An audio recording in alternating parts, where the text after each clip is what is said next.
ಅರೌದ್ರ ಕುಂಡಲಿ ಚಕ್ರೀ ವಿಕ್ರಮ್ಯೂರ್ಜಿತ ಶಾಸನ ಶಬ್ದಾತಿಗ ಶಬ್ದಸಹ ಶಿಶಿರಶ್ಚ ಶರ್ವರೀಕರ ಅನ್ನುವಂಥದ್ದು ಮೊದಲ ಶ್ಲೋಕ.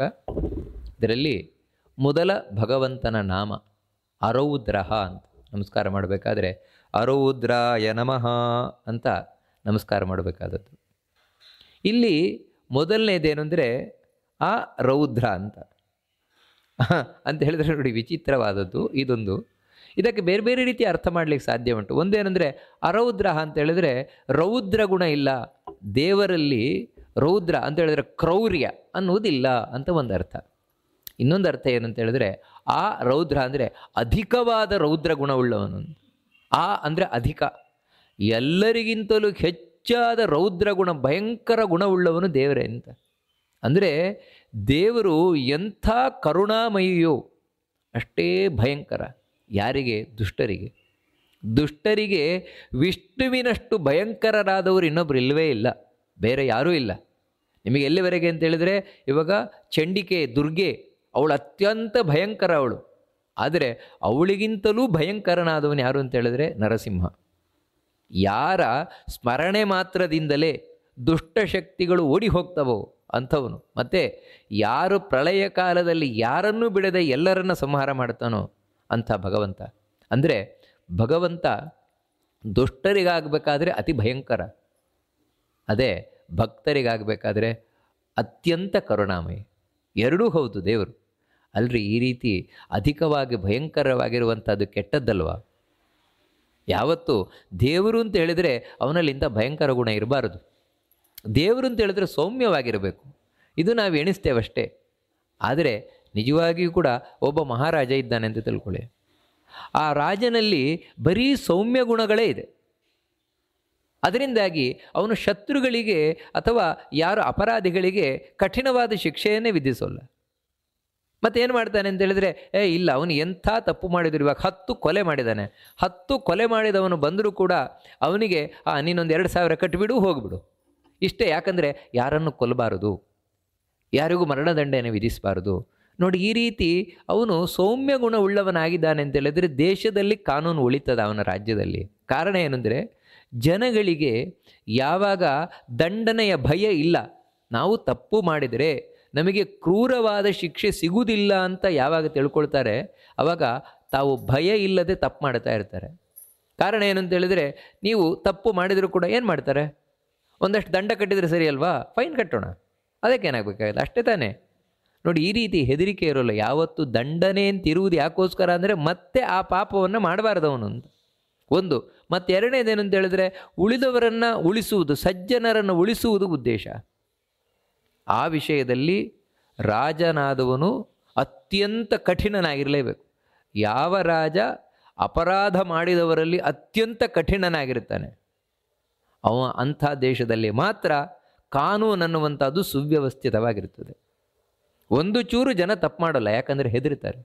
ಹಾಗೆ ಭಗವಂತ ಹೇಗೆ ಅಷ್ಟು ಕ್ರೂರಿಯಾಗಿ ವರ್ತಿಸ್ತಾನೆ, ನಿಜವಾಗ್ಲೂ ಒಳಗಿನಿಂದ ದೇವರು ಕ್ರೂರಿಯಲ್ಲ, ಮಹಾ ಕರುಣಾಮಯಿ. ಆದರೆ ಹೊರಗಿನಿಂದ ಮಹಾ ಕ್ರೂರಿಯಂತೆ ವರ್ತಿಸ್ತಾನೆ. ಅದಕ್ಕಾಗಿಯೇ ನರಸಿಂಹನಾಗಿ ಬಂದದ್ದು. ಅಂದರೆ ಮುಖ ಮಾತ್ರ ಸಿಂಹದಂತೆ ಕ್ರೌರ್ಯ ಅಷ್ಟೇ, ಮನಸ್ಸು ನಮ್ಮಂತೆಯೇ ದೇವರದ್ದು. ಅಂತ ಹೇಳಿದರೆ ಮನಸ್ಸು ಈ ಪ್ರಾಣಿ ಅಂತೆ ಅಲ್ಲ, ಮತ್ತು ಒಬ್ಬ ಸಜ್ಜನನಾದ ವ್ಯಕ್ತಿಯಂತೆ ಶುದ್ಧವಾದ ಮನಸ್ಸು ದೇವರದ್ದು. ಅದರಿಂದ ಇದು ಕೇವಲ ಹೊರಗಿನ ಪ್ರದರ್ಶನ ಅತಿ ಭಯಂಕರವನ್ನು, ಯಾಕಂದರೆ ಸಜ್ಜನರ ಉದ್ಧಾರಕ್ಕೋಸ್ಕರ. ಅದಕ್ಕಾಗಿ ಅವನನ್ನು ಅರೌದ್ರ ಅಂತ ಕರೀತಾರೆ. ನಮಸ್ಕಾರ ಮಾಡಬೇಕಾದ್ರೆ ಅರೌದ್ರಾಯ ನಮಃ ಅಂತ ನಮಸ್ಕಾರ ಮಾಡಬೇಕಾದದ್ದು. ಮುಂದಿನದ್ದು ಕುಂಡಲಿ ಅಂತ ನಮಸ್ಕಾರ ಮಾಡಬೇಕಾದ್ರೆ ಕುಂಡಲಿನೇ ನಮಃ ಅಂತ ನಮಸ್ಕಾರ ಮಾಡಬೇಕಾದದ್ದು. ಇದು ಸ್ಪಷ್ಟವಾದ ಅರ್ಥ. ಮಕರ ಕುಂಡಲ, ದೇವರ ಕಿವಿಯಲ್ಲಿ ರಿಂಗ್, ಅಂದರೆ ಈ ಮೊಸಳೆಯಾಕಾರದ ರಿಂಗ್ ಇದೆ. ಆ ರಿಂಗನ್ನು ಧರಿಸಿದವನು, ಕುಂಡಲವನ್ನು ಧರಿಸಿದವನು ಯಾರಿಗೋಸ್ಕರ? ಭಕ್ತರಿಗೋಸ್ಕರ. ಅಂದರೆ ಭಗವಂತ ಆಭರಣಗಳನ್ನು ತೊಟ್ಟಿದ್ದಾನೆ, ಅಲಂಕಾರವನ್ನು ಮಾಡಿಕೊಂಡಿದ್ದಾನೆ. ಯಾಕೋಸ್ಕರ ಅಂದರೆ ಭಕ್ತರಿಗೆ ಆನಂದವನ್ನು ಕೊಡಲಿಕ್ಕೋಸ್ಕರ. ಅದೇ ಒಬ್ಬ ಭಕ್ತ ಈಗ ಭಗವಂತನ ಹತ್ರ ಏನು ಆಭರಣವನ್ನು ಬಯಸದೆ ಬರೀ ಒಬ್ಬ ಯೋಗಿಯಾಗಿ ದೇವರನ್ನು ಧ್ಯಾನ ಮಾಡ್ತಾನೆ ಅಂತ ಹೇಳಿದರೆ ದೇವರು ಹಾಗೂ ಕಾಣಿಸ್ಕೊಳ್ತಾನೆ. ಏನು ಆಭರಣವೇ ಇಲ್ಲದೆ ವೇದವ್ಯಾಸರ ಹಾಗೆ, ಬದ್ರಿ ನಾರಾಯಣನ ಹಾಗೆ ಹಾಗೂ ಕಾಣಿಸ್ಕೊಳ್ತಾನೆ. ಇಲ್ಲ ನನಗೆಲ್ಲ ಆಭರಣವನ್ನು ತೊಟ್ಟ ಚಂದವಾದ ದೇವರು ಕಾಣಬೇಕು ಅಂತ ಹೇಳಿದರೆ ಹಾಗೆ ಕಾಣಿಸ್ಕೊಳ್ತಾನೆ. ಹಾಗೆ ಕಂಡಾಗ ಭಕ್ತನಿಗೆ ಕುಂಡಲಗಳನ್ನು ಧರಿಸಿ ಭಗವಂತ, ಅದು ಎಂಥ ಕುಂಡಲ ಅಂತೇಳಿದರೆ ಆ ಕುಂಡಲ ಫಳ ಫಳ ಫಳ ಹೊಳಿತಾ ಇರ್ತದಂತೆ. ಅದರ ಆ ಕಾಂತಿ ಕೆನ್ನೆಯ ಮೇಲೆ ಬಿದ್ದು ಇನ್ನೂ ಚೆನ್ನಾಗಿ ಕಾಣಿಸ್ತಾ ಇರ್ತದಂತೆ. ಹಾಗೆ ಭಕ್ತರಿಗೋಸ್ಕರ ಭಗವಂತ ಕುಂಡಲವನ್ನು ಧರಿಸಿದ್ದಾನೆ. ನಂತರ ಮುಂದಿನದ್ದು ಚಕ್ರಿ. ನಮಸ್ಕಾರ ಮಾಡಬೇಕಾದ್ರೆ ಚಕ್ರಿಡೇ ನಮಃ ಅಂತ ನಮಸ್ಕಾರ ಮಾಡಬೇಕಾದದ್ದು. ಚಕ್ರವನ್ನು ಹಿಡಿದವನು, ಸುದರ್ಶನ ಚಕ್ರವನ್ನು ಹಿಡಿದಿದ್ದಾನೆ ದೇವರು, ಅದರಿಂದಾಗಿ ಚಕ್ರಿ ಅಂತ ಕರೀತಾರೆ. ಯಾಕಂದರೆ ಈ ಸುದರ್ಶನ ಚಕ್ರ ಅನ್ನುವಂಥದ್ದು ಭಗವಂತನ ಬಿಟ್ಟು ಇನ್ನೊಬ್ಬರ ಕೈಯಲ್ಲಿ ನಿಲ್ಲುವುದೂ ಅಲ್ಲ, ಭಗವಂತನ ಹತ್ರ ಮಾತ್ರ ಇರುವಂಥದ್ದು. ಅದು ಎಲ್ಲಿವರೆಗೆ ಅಂದರೆ ಮಹಾಜ್ವಾಲ ಅಂತ ಹೇಳ್ತಾರೆ. ಆ ಭಗವಂತನ ಕೈಯಲ್ಲಿರುವ ಸುದರ್ಶನ ಚಕ್ರ ಎಲ್ಲ ಮಹಾಜ್ವಾಲೆ, ಅಂದರೆ ಅಗ್ನಿ ವಿಶೇಷವಾಗಿ ನೆಲೆಸಿರುವುದೇ ಅಲ್ಲಿ. ವಿಶೇಷವಾಗಿ ದುರ್ಗಾದೇವಿಯ ಚಕ್ರದಲ್ಲಿ ನೆಲೆಸಿದ್ದಾಳೆ. ಸುದರ್ಶನ ಚಕ್ರ ಅಂದರೆ ದುರ್ಗೆ ವಿಶೇಷವಾಗಿ ನೆಲೆಸಿದ್ದಾಳಲ್ಲಿ, ಭಗವಂತ ವಿಶೇಷವಾಗಿ ನೆಲೆಸಿದ್ದಾನೆ. ಅದರಿಂದಾಗಿಯೇ ಆ ಸುದರ್ಶನ ಚಕ್ರದ ಸ್ಮರಣೆ ಮಾಡಿದ್ರೇ ನಮ್ಮ ಒಳಗೆ ಇರುವಂತಹ ಅಜ್ಞಾನ, ಅಂಧಕಾರ, ಕತ್ತಲೆ, ಪಾಪ ಎಲ್ಲ ನಾಶ ಆಗೋಗುತ್ತಂತೆ. ಮತ್ತು ಇನ್ನೊಂದೇನೆಂದರೆ ಈ ಸುದರ್ಶನ ಚಕ್ರಕ್ಕೆ ಎದುರಾಗಿ ನಿಲ್ಲುವ ಆಯುಧ ಇಲ್ಲಿವರೆಗೆ ಬಂದಿಲ್ಲ, ಮುಂದೆಯೂ ಬರುವುದಿಲ್ಲ, ಹಿಂದೆಯೂ ಬಂದಿಲ್ಲ. ಅಂಥ ಆಯುಧ, ಸರಿಸಾಟಿ ಇಲ್ಲದ ಆಯುಧ, ಅದನ್ನು ಧರಿಸಿದವನೇ ಚಕ್ರಿ. ಮುಂದಿನದ್ದು ವಿಕ್ರಮಿ. ನಮಸ್ಕಾರ ಮಾಡಬೇಕಾದ್ರೆ ವಿಕ್ರಮಿಣೇ ನಮಃ ಅಂತ ನಮಸ್ಕಾರ ಮಾಡಬೇಕಾದದ್ದು. ಅಂದರೆ ವಿಕ್ರಮಿ ಅಂತೇಳಿದರೆ ವಿಕ್ರಮವುಳ್ಳವ, ಮಹಾಪರಾಕ್ರಮವುಳ್ಳವ. ದೇವರಷ್ಟು ಪರಾಕ್ರಮಶಾಲಿ ಇನ್ನೊಬ್ಬ ಇಲ್ಲವೇ ಇಲ್ಲ. ಅಂದರೆ ಭಗವಂತ ಯುದ್ಧಕ್ಕೆ ನಿಂತ ಅಂತ ಹೇಳಿದರೆ ಎದುರಿಸುವವರು ಯಾರೂ ಇಲ್ಲ. ಅದಕ್ಕೆ ನೋಡಿ, ಇಲ್ಲಿವರೆಗೆ ನೀವು ಯಾವುದೇ ಶಾಸ್ತ್ರ ಪುರಾಣಗಳನ್ನು ನೋಡಿದರೆ ವಿಷ್ಣುವನ್ನು ಎದುರಿಸಿ ಗೆದ್ದವರೊಬ್ಬರಿಲ್ಲ, ಯಾರ್ಯಾರೂ ಇಲ್ಲ. ಮತ್ತು ವಿಷ್ಣುವನ್ನು ಎದುರಿಸಿ ಎಲ್ಲ ಸೋತವರೇ ಅಥವಾ ಸತ್ತವರೇ. ಕಾರಣ ಏನಂದರೆ ಅಂಥ ಮಹಾಪರಾಕ್ರಮಿ, ಅದನ್ನೇ ಇಲ್ಲಿ ವಿಕ್ರಮಿ ಅಂತ ಹೇಳ್ತಾ ಇದೆ. ಮುಂದಿನದ್ದು ಭಗವಂತನ ನಾಮ ಊರ್ಜಿತ ಶಾಸನ ಅಂತ. ಊರ್ಜಿತ ಶಾಸನ, ಇಲ್ಲಿ ನಮಸ್ಕಾರ ಮಾಡಬೇಕಾದ್ರೆ ಊರ್ಜಿತ ಶಾಸನಾಯ ನಮಃ ಅಂತ ನಮಸ್ಕಾರ ಮಾಡಬೇಕಾದದ್ದು. ಯಾಕೆ ಭಗವಂತನನ್ನು ಊರ್ಜಿತ ಶಾಸನ ಅಂತ ಕರೀತಾರೆ ಅಂತ ಹೇಳಿದರೆ, ನೋಡು, ಊರ್ಜಿತ ಅಂತ ಹೇಳಿದರೆ ಪ್ರಬಲ ಅಂತ, ಅತ್ಯಂತ ಪ್ರಬಲವಾದ. ಶಾಸನ, ಶಾಸನ ಅಂದರೆ ನಮಗೆ ಗೊತ್ತು, ರೂಲ್ಸ್ ಆ್ಯಂಡ್ ರೆಗ್ಯುಲೇಷನ್ಸ್, ಕಾನೂನು. ಇದು ಅಂದರೆ ದೇವರ ಕಾನೂನಿದೆ, ಅತ್ಯಂತ ಪ್ರಬಲವಾದದ್ದು. ಅದನ್ನು ಮೀರಿ ನಿಲ್ಲಿಕ್ಕೆ ಯಾರ ಕೈಯಿಂದಲೂ ಸಾಧ್ಯವೇ ಇಲ್ಲ. ಏನ್ರಿ ದೇವರ ಕಾನೂನೇನು? ಅದೇ ಶ್ರುತಿ ಸ್ಮೃತಿ ಹರೇ ರಾಜ್ಞ, ವೇದ, ಶಾಸ್ತ್ರ, ಪುರಾಣಗಳು. ಇವೆಲ್ಲ ಏನು ಹೇಳ್ತಾ ಇದೆ ಅದು ಮತ್ತೇನು ಹೇಳ್ತಾ ಇಲ್ಲ. ಮತ್ತು ದೇವರ ಶಾಸನವನ್ನು ನಮಗೆ ತಿಳಿಸ್ತಾ ಇರೋದು. ಶಾಸನ ಅಂದರೆ ಅರ್ಥ ಏನು ಅಂತೇಳಿದ್ರೆ, ಶಾಸ್ತಿ, ನೀನು ಹೀಗಿರಬೇಕು, ಹೀಗಿರಬಾರ್ದು, ಇದೇ ಶಾಸನ. ಇವಾಗ ದೇಶದಲ್ಲೂ ಶಾಸನವನ್ನು ಮಾಡ್ತಾರೆ, ರೂಲ್ಸ್, ಕಾನೂನು. ಯಾಕೆ ಅಂತ ಹೇಳಿದರೆ ನೀವು ಹೀಗಿರಬೇಕು, ಹೀಗಿರಬಾರ್ದು, ಅದನ್ನೇ ತಿಳಿಸೋದು ಮುಖ್ಯವಾಗಿ. ದೇವರ ಶಾಸನವು ಹಾಗೇ ಇದೆ, ನೀನು ಹೀಗೇ ಬದುಕಬೇಕು, ಹೀಗಿರಬಾರ್ದು. ಹೇಗೆ ದೇವರು ಬದುಕಬೇಕು ಅಂತ ಹೇಳಿದ್ದಾನೆ ಅದನ್ನೇ ಶಾಸ್ತ್ರಗಳು ತಿಳಿಸ್ತಾ ಇದೆ. ಆ ಶಾಸ್ತ್ರಗಳು ತಿಳಿಸಿದಾಗೆ ನಾವು ಬದುಕಬೇಕು. ಅದೇ ವಿಧಿಯಿಂದ ಕರೀತಾರೆ ಶಾಸ್ತ್ರದಲ್ಲಿ. ಇಲ್ಲ, ನಾನು ಆ ರೀತಿ ಬದುಕುವುದಿಲ್ಲ, ನನಗೆ ಖುಷಿ ಬಂದಾಗ ಬರುತ್ತೆ, ನನಗೆ ಯಾಕೆ ಇಷ್ಟ ಬರುತ್ತೋ ಹಾಗೆ ನಾನಿರ್ತೇನೆ, ನಿನಗೆ ಪಾಪ ಬರುತ್ತದೆ. ಆ ರೀತಿ ಆದಾಗ ಪಾಪ ಬರುತ್ತದೆ. ಹೀಗೆ ಬದುಕಬಾರದು ಅಂತ ಹೇಳಿದ್ದಾನೆ ದೇವರು. ಆ ರೀತಿ ಬದುಕಿದರೆ ಪಾಪ ಬರುತ್ತದೆ. ಬರಲಿ ಬಿಡಿ, ಪಾಪ ಬರಲಿ ಬಿಡಿ, ಏನಾಯಿತು? ಅದರಿಂದಾಗಿಯೇ ಜೀವನದಲ್ಲಿ ಕಷ್ಟ, ಪಾಪದಿಂದಾಗಿಯೇ ಕಷ್ಟ. ಅದರಿಂದಾಗಿ ಯಾರಾದರೂ ಪಾಪ ಮಾಡಿ ನಾನು ಬಚಾವಾಗ್ತೇನೆ ಅಂತ ಎಣಿಸಿದರೆ ಸಾಧ್ಯವೇ ಇಲ್ಲ. ಪಾಪವನ್ನು ಮಾಡಿದ ಮೇಲೆ ಅದರ ಶಿಕ್ಷೆಯನ್ನು ಅನುಭವಿಸಲೇಬೇಕು. ನೋಡಿ, ಇದೇ ದೇವರ ಶಾಸನ. ಅದಕ್ಕೆ ಹೇಳೋದು, ಅವಶ್ಯವೇವ ಭೋಕ್ತವ್ಯಂ ಕೃತಂ ಕರ್ಮ ಶುಭಾಶುಭಂ. ನೀನು ಒಳ್ಳೆಯದನ್ನು ಮಾಡಿದೆಯೋ ಕೆಟ್ಟದ್ದನ್ನು ಮಾಡಿದೆಯೋ, ಮಾಡಿದ್ದನ್ನು ತಿನ್ನಲೇಬೇಕು. ತಿನ್ನದೆ ಬೇರೆ ವಿಧಿಯೇ ಇಲ್ಲ. ಯಾಕಂದರೆ ಇದು ದೇವರು ಮಾಡಿದ ಶಾಸನ. ಅದಕ್ಕೆ ಮೊದಲು ದೇವರ ಶಾಸನವನ್ನು ತಿಳ್ಕೊ. ದೇವರ ಅದಕ್ಕಾಗಿ ನಾವು ಶಾಸ್ತ್ರವನ್ನು ಕೇಳಬೇಕಾದದ್ದು.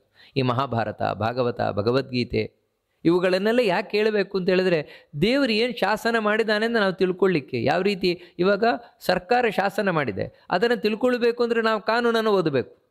ಹಾಗೆ ಶಾಸ್ತ್ರವನ್ನು ಓದಬೇಕು. ಓದಿದಾಗ ಗೊತ್ತಾಗುತ್ತೆ, ಓ ದೇವರು ಈ ರೀತಿ ಮಾಡಿದ್ದಾನೆ ಕಾನೂನನ್ನು ಅಂತ. ಆ ರೀತಿ ತಿಳ್ಕೊಂಡು ನಡಿಬೇಕು. ಅಲ್ಲ, ಇರಲಿ ಬಿಡಿ, ದೇವರು ಮಹಾ ಕರುಣಾಮಯಿ ಅಲ್ವಾ, ಅದಕ್ಕೋಸ್ಕರ ನಾವು ದೇವ್ರ ಪೂಜೆ ಮಾಡಿಬಿಟ್ರೆ ದೇವರೆಲ್ಲ ನಮ್ಮನ್ನು ಮನ್ನಿಸಿ ಬಿಡ್ತಾನೆ. ಅಂತ ಈ ರೀತಿ ನಾವು ತಿಳ್ಕೊಳ್ಬೋದು. ಇಲ್ಲ, ನೀನು ತಿಳಿಯದೇ ಮಾಡಿದ್ದನ್ನು ದೇವರು ಮನ್ನಿಸ್ಬೋದು, ಆದರೆ ತಿಳಿದು ಮಾಡಿದ್ದನ್ನು ದೇವರು ಮನ್ನಿಸಬೇಕಾ? ಮನ್ನಿಸಬೇಕು ಅಂದರೆ ನೀನು ಹಾಗೇ ಕಷ್ಟಪಡಬೇಕು ದೇವರಿಗೋಸ್ಕರ, ಆಗ ಮನ್ನಿಸಿಯಾನು. ಯಾಕಂತ ಹೇಳಿದ್ರೆ ನೀನು ಕಷ್ಟಪಡಬೇಕಾದ್ರೆ ನಿನ್ನ ಪಾಪ ಹೊರಟೋಗ್ತದೆ. ವಾಸ್ತವಿಕವಾಗಿ ಮನುಷ್ಯ ಮಾಡಿದ ಪಾಪ ಜೀವನದಲ್ಲಿ ಕಷ್ಟ ತಂದುಕೊಡ್ತದೆ. ಕಷ್ಟವನ್ನು ತಾನಾಗಿ ಬಂದಾಗ ಅನುಭವಿಸುವುದು ಒಂದು, ಅಥವಾ ನಾವಾಗಿ ಇಚ್ಛೆ ಮಾಡಿ ಅನುಭವಿಸುವುದು ಇನ್ನೊಂದು ರೀತಿ. ಒಟ್ಟಿಗೆ ಮಾಡಿದ್ದನ್ನು ಅನುಭವಿಸಲೇಬೇಕು. ದೇವರ ಶಾಸನವೇ ಹಾಗೆ. ಅದಕ್ಕೆ ಹೇಳ್ತಾರೆ ಊರ್ಜಿತ ಶಾಸನ. ದೇವರು ಅತ್ಯಂತ ಪ್ರಬಲವಾದ ಶಾಸನ ಉಳ್ಳವನು. ಮತ್ತೇನು ಅಂತ ಹೇಳಿದ್ರೆ, ಆ ದೇವರು ಏನು ರೂಲ್ಸ್ ಮಾಡಿದ್ದಾನೆ, ಶಾಸನ ಮಾಡಿದ್ದಾನೆ, ಅದನ್ನು ಬೇರೆ ರೀತಿ ಮಾಡಲಿಕ್ಕೆ ಯಾರ ಕೈಯಿಂದಲೂ ಸಾಧ್ಯ ಇಲ್ಲ. ಚತುರ್ಮುಖ ಬ್ರಹ್ಮನ ಕೈಯಿಂದಲೂ ಸಾಧ್ಯ ಇಲ್ಲ, ಶಿವನ ಕೈಯಿಂದಲೂ ಸಾಧ್ಯ ಇಲ್ಲ, ಬೇರೆ ಯಾವುದೇ ದೇವತೆಗಳ ಕೈಯಿಂದಲೂ ಸಾಧ್ಯ ಇಲ್ಲ. ಮತ್ತೇನು ಅಂತ ಹೇಳಿದ್ರೆ, ದೇವರು ಏನು ಶಾಸನ ಮಾಡಿದಾನೆ ಅದೇ ರೀತಿ ನಡೆಯುವುದು ಉಳಿದವ್ರ ಕೆಲಸ ಅಷ್ಟೆ.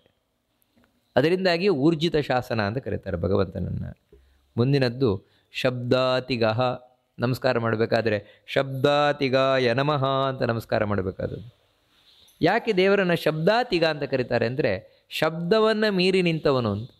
ಅಂದರೆ ಶಬ್ದವನ್ನು ಮೀರಿ ನಿಂತವನು ಅಂದರೆ ದೇವರನ್ನು ಹೊಗಳಬಹುದು. ಎಷ್ಟು ಹೊಗಳಬಹುದು ಅಂತ ಹೇಳಿದರೆ, ಈ ಪ್ರಪಂಚದಲ್ಲಿ ಎಷ್ಟು ಶಬ್ದಗಳು ಅಂತಿದೆ, ಎಲ್ಲ ಶಬ್ದದಲ್ಲಿ ದೇವರನ್ನು ಹೊಗಳಬಹುದು. ಅಂದರೆ ಎಲ್ಲ ಶಬ್ದ ಅಂತ ಹೇಳಿದರೆ ಈ ರೀತಿ ಅಕ್ಷರಗಳನ್ನು ಜೋಡಿಸಿ ಪದಗಳನ್ನು ಮಾಡಿ ವಾಕ್ಯವನ್ನು ಮಾಡಿ ದೇವರನ್ನು ಹೊಗಳುವಂಥದ್ದು. ಆ ರೀತಿ ಹೊಗಳಿ ಹೊಗಳಿ ಹೊಗಳಿ ಹೊಗಳಿ ಎಷ್ಟು ಹೊಗಳ್ತೀರಿ ನೀವು? ಎಷ್ಟು ಬೇಕಾದರೂ ಹೊಗಳಿ. ಅಷ್ಟು ಸಾಕಾಗಲಿಲ್ವಾ? ಇನ್ನೂ ಹೊಗಳಲಿಕ್ಕೆ ಸಾಧ್ಯ ಉಂಟು. ಯಾವ ರೀತಿ ಅಂತ ಹೇಳಿದರೆ, ಇವಾಗ ಒಂದು ಸಮುದ್ರದ ಭೋರ್ಗರೆತ, ಭೋರ್ ಅಂತ, ಅದೇ ಗಾಳಿ ಸುಯ್ ಅಂತ ಬೀಸ್ತದೆ, ಇದು ದೇವರನ್ನು ಹೊಗಳ್ತಾ ಇದೆ ಅಂತ ತಿಳ್ಕೊಳ್ಳಿ. ಈ ರೀತಿ ಯಾವುದು ಧ್ವನ್ಯಾತ್ಮಕ ಶಬ್ದ, ವರ್ಣಾತ್ಮಕ ಶಬ್ದ ಅಂತ ಎರಡು ರೀತಿ. ಈ ಎರಡರಿಂದಲೂ ದೇವರನ್ನು ಹೊಗಳಿದರೂ ಕೂಡ ಕೊನೆ ಮುಟ್ಲಿಕ್ಕಾಗಲ್ವಂತೆ. ದೇವರನ್ನು ಸಂಪೂರ್ಣ ಹೊಗಳಲಿಕ್ಕಾಗಲ್ವಂತೆ. ಕಡೆಗೂ ಶಬ್ದ ಸೋತು ಹೋಗುತ್ತೆ ಅಂತ ಹೇಳ್ತಾರೆ. ದೇವರನ್ನು ಹೊಗಳಲಿಕ್ಕೆ ಹೋಗಿ ಶಬ್ದವೇ ಸೋತು ಹೋಗ್ತದೆ ಹೊರತು ದೇವರು ಸೋತು ಹೋಗಲ್ಲ. ಯಾಕಂದರೆ ಅಂಥ ಅಪರಂಪಾರವಾದ ಮಹಿಮೆ ಉಳ್ಳವ. ಅದಕ್ಕೆ ಹೇಳಿದ್ದು ಶಬ್ದಾತಿಗ ಅಂದರೆ ಶಬ್ದವನ್ನು ಮೀರಿ ನಿಂತವ. ಶಬ್ದಕ್ಕೆ ಎಲ್ಲ ಶಬ್ದಗಳಿಗೂ ಸಂಪೂರ್ಣವಾಗಿ ದೇವರನ್ನು ಹೊಗಳಲಿಕ್ಕಾಗದೇ ಇರುವವ. ಅದಕ್ಕೆ ಶಬ್ದಾತಿಗ ಭಗವಂತ. ಶಬ್ದಸಹ ಮುಂದಿನದ್ದು ಶಬ್ದಸಹ. ಇಲ್ಲಿ ನಮಸ್ಕಾರ ಮಾಡಬೇಕಾದ್ರೆ ಶಬ್ದಸಹಾಯ ನಮಃ ಅಂತ ನಮಸ್ಕಾರ ಮಾಡಬೇಕಾದದ್ದು. ಹಾಗಿದ್ರೆ ಶಬ್ದಗಳು ದೇವರನ್ನು ಸಂಪೂರ್ಣವಾಗಿ ಹೊಗಳಲಾರದೆ ಸೋತು ಹೋಗ್ತವೆ. ಹಾಗಿದ್ರೆ ದೇವರನ್ನು ಹೊಗಳಲಿಕ್ಕೆ ಆಗೋದೇ ಇಲ್ವಾ? ದೇವರು ಹೊಗಳಲಿಕ್ಕೆ ಆಗೋಲ್ಲ. ಯಾಕಂದರೆ ಶಬ್ದಗಳು ಅವನನ್ನು ಸೋತು ಹೋಗ್ತವಲ್ವ. ಅಂದರೆ ಶಬ್ದಸಹ ಅಂತ ಹೇಳ್ತಾರೆ. ಇಲ್ಲ, ದೇವರನ್ನು ಹೊಗಳಲಿಕ್ಕಾಗತ್ತೆ, ಆಗಲ್ಲ ಅಂತಲ್ಲ, ಅದನ್ನು ಹೇಳ್ತಾರೆ. ಶಬ್ದಸಹ, ಹೌದು, ಶಬ್ದಗಳಿಂದ ಆಗ ಹೊಗಳಲಿಕ್ಕಾಗತ್ತೆ. ನಾವು ಹೇಳ್ತಾ ಇರೋದೇನು ಅಂದರೆ ಹೊಗಳಲಿಕ್ಕೆ ಆಗೋಲ್ಲ ಅಂತಲ್ಲ, ಸಂಪೂರ್ಣವಾಗಿ ಹೊಗಳಲಿಕ್ಕೆ ಆಗೋಲ್ಲ ಅಂತ. ದೇವರನ್ನು ಸಂಪೂರ್ಣವಾಗಿ ಹೊಗಳಲಿಕ್ಕೆ ಆಗೋಲ್ಲ. ಅದೇ ಹೇಳ್ತಾರಲ್ವ, 1000 ಹೆಡೆಯ ಶೇಷನೂ ಕೂಡ ಎಷ್ಟು ಹೊಗಳಿದರೂ ಕೂಡ ಮುಗಿಸ್ಲಿಕ್ಕಾಗೋಲ್ಲ. ಅಷ್ಟಿದೆ ಮಹಿಮೆ. ಹಾಗಂತ ಅವರವರ ಯೋಗ್ಯತೆಗೆ ತಕ್ಕ ಹಾಗೆ ಹೊಗಳ್ಬೋದು. ಯಾವ ರೀತಿ ಸಮುದ್ರದ ನೀರನ್ನು ಸಂಪೂರ್ಣ ತುಂಬಿಸ್ಕೊಂಡು ಬರ್ತೇನೆ ಅಂತ ಯಾರಾದರೂ ಹೊರಟ್ರೆ ಸಾಧ್ಯವೇ ಇಲ್ಲ. ಹಾಗಂತ ಇಲ್ಲ ತುಂಬಿಸ್ಕೊಳ್ಳಿ ಬರಲಿಕ್ಕೆ ಆಗೋದೇ ಇಲ್ಲ ಅಂತನಾ? ಇಲ್ಲ. ನಾನು ಬಕೆಟ್ ತೊಗೊಂಡು ಹೋದರೆ ಬಕೆಟಿಗೆ ತುಂಬಿಸ್ಕೊಂಡು ಬರ್ಬೋದು, ಇಲ್ಲ ದೊಡ್ಡ ಟ್ಯಾಂಕ್ ತೊಗೊಂಡು ಹೋದರೆ ಟ್ಯಾಂಕಿಗೆ ತುಂಬಿಸ್ಕೊಂಡು ಬರ್ಬೋದು, ಕಡೆಗೆ ದೊಡ್ಡ ಸರೋವರಕ್ಕೂ ತುಂಬಿಸ್ಬೋದು. ಹಾಗಂತ ಅದು ಇಡೀ ಸಮುದ್ರದ ನೀರನ್ನು ತುಂಬಿಸ್ಲಿಕ್ಕಾಗಲ್ವಲ್ಲ. ಅದೇ ರೀತಿಯಲ್ಲಿ ಅದಕ್ಕೆ ಶಬ್ದ ಸಹ, ಶಬ್ದದಿಂದ ಹೊಗಳಲ್ಪಡ್ತಾನೆ, ಆದರೆ ಸಂಪೂರ್ಣವಾಗಿ ಹೊಗಳಲ್ಪಡೋಲ್ಲ. ಅದು ಹಿಂದೆ ಹೇಳ್ತಾರೆ. ಅದು ನೋಡಿ, ಅದಕ್ಕೆ 2 ಶಬ್ದವನ್ನೊಟ್ಟಿಗೆ ಶಬ್ದಾತಿಗಃ ಶಬ್ದ ಸಹ ಎರಡನ್ನು ಹೇಳ್ತಾರೆ. ಮುಂದಿನದ್ದು ಶಿಶಿರ. ನಮಸ್ಕಾರ ಮಾಡಬೇಕಾದ್ರೆ ಶಿಶಿರಾಯ ನಮಃ ಅಂತ ನಮಸ್ಕಾರ ಮಾಡಬೇಕಾದದ್ದು. ಋತುಗಳಲ್ಲಿ ಶಿಶಿರ ಋತು ಅಂತೂ ಒಂದಿದೆ, ಅದೇ ಚಳಿಗಾಲದ ಋತು. ಹೇಮಂತ ಋತು, ಶಿಶಿರ ಋತು, ಇದೆರಡು ಚಳಿಗಾಲದ ಋತು. ಈ ಚಳಿ ಅಂತ ಹೇಳಿದ್ರೇ ಗೊತ್ತು ನಮಗೆ, ತಂಪು, ತುಂಬ ತಂಪಿರುವಂತಹ ಒಂದು ಕಾಲ ಅದು. ದೇವರಿಗೆ ಯಾಕೆ ಶಿಶಿರ ಅಂತ ಕರೀತಾರೆ ಅಂದರೆ, ದೇವರು ಹಾಗೆ ತಂಪಂತೆ, ತುಂಬ ತಂಪಂತೆ. ಯಾರಿಗೆ ಅಂತ ಹೇಳಿದರೆ, ಯಾರು ಈ ಸಂಸಾರದ ತಾಪತ್ರಯದಿಂದ ಒದ್ದಾಡ್ತಾ ಇದ್ದಾರೆ. ತಾಪ ಅಂತ ಹೇಳಿದ್ರೇ ಗೊತ್ತು ನಮಗೆ, ಬಿಸಿ, ತುಂಬ ತಾಪ ಅಂದರೆ ಬಿಸಿ. ಅದಕ್ಕೆ ನಮ್ಮಲ್ಲಿ ಹೇಳೋದುಂಟು, ಅಯ್ಯೋ ತುಂಬ ತಲೆ ಬಿಸಿ ಅಂತ. ಆ ತಲೆ ಬಿಸಿ ಅನ್ನೋದೇ ಸಂಸ್ಕೃತದ ತಾಪತ್ರಯ. ಆ ರೀತಿ ಯಾರು ಈ ಸಂಸಾರದಲ್ಲಿ ಬೆಂದಿದ್ದಾರೆ, ಸಂಸಾರದ ಬಿಸಿಯಿಂದ ಬೆಂದಿದ್ದಾರೆ, ನೊಂದಿದ್ದಾರೆ, ಅವರಿಗೆ ತಂಪು, ಶಿಶಿರ ಋತುವಿನಂತೆ ತಂಪಾಗಿರುವವನು ದೇವರನ್ನು. ಅಂತೆ ದೇವರನ್ನು ಆಶ್ರಯಿಸಿದರೆ ಎಲ್ಲ ತಾಪತ್ರಯಗಳು ಕೂಲಾಗಿಬಿಡ್ತದೆ. ದೇವರು ಎಲ್ಲವನ್ನು ಕೂಲಾಗಿ ಮಾಡ್ತಾನೆ ನೋಡಿ. ಅದಕ್ಕೆ ನಾವು ಏನು ನಮ್ಮ ಆಡು ಭಾಷೆಯಲ್ಲಿ ಕೂಲ್ ಅಂತ ಕರಿತೇವೆ, ಅದನ್ನೇ ಶಿಶಿರ ಅಂತ ಸಂಸ್ಕೃತದಲ್ಲಿ ಹೇಳ್ತಾ ಇದೆ. ಅಂದರೆ ದೇವರು ಜೀವನದಲ್ಲಿ ಅಷ್ಟು ತಂಪನ್ನು ತಂದುಕೊಡ್ತಾನೆ ಮನಸ್ಸಿಗೂ ದೇಹಕ್ಕೂ ಜೀವನಕ್ಕೂ. ಅದಕ್ಕೆ ಅವನನ್ನು ಶಿಶಿರ ಅಂತ ಕರೀತಾರೆ. ದೇವರನ್ನು ಶಿಶಿರಾಯ ನಮಃ ನಮಸ್ಕಾರ ಮಾಡಬೇಕಾದದ್ದು.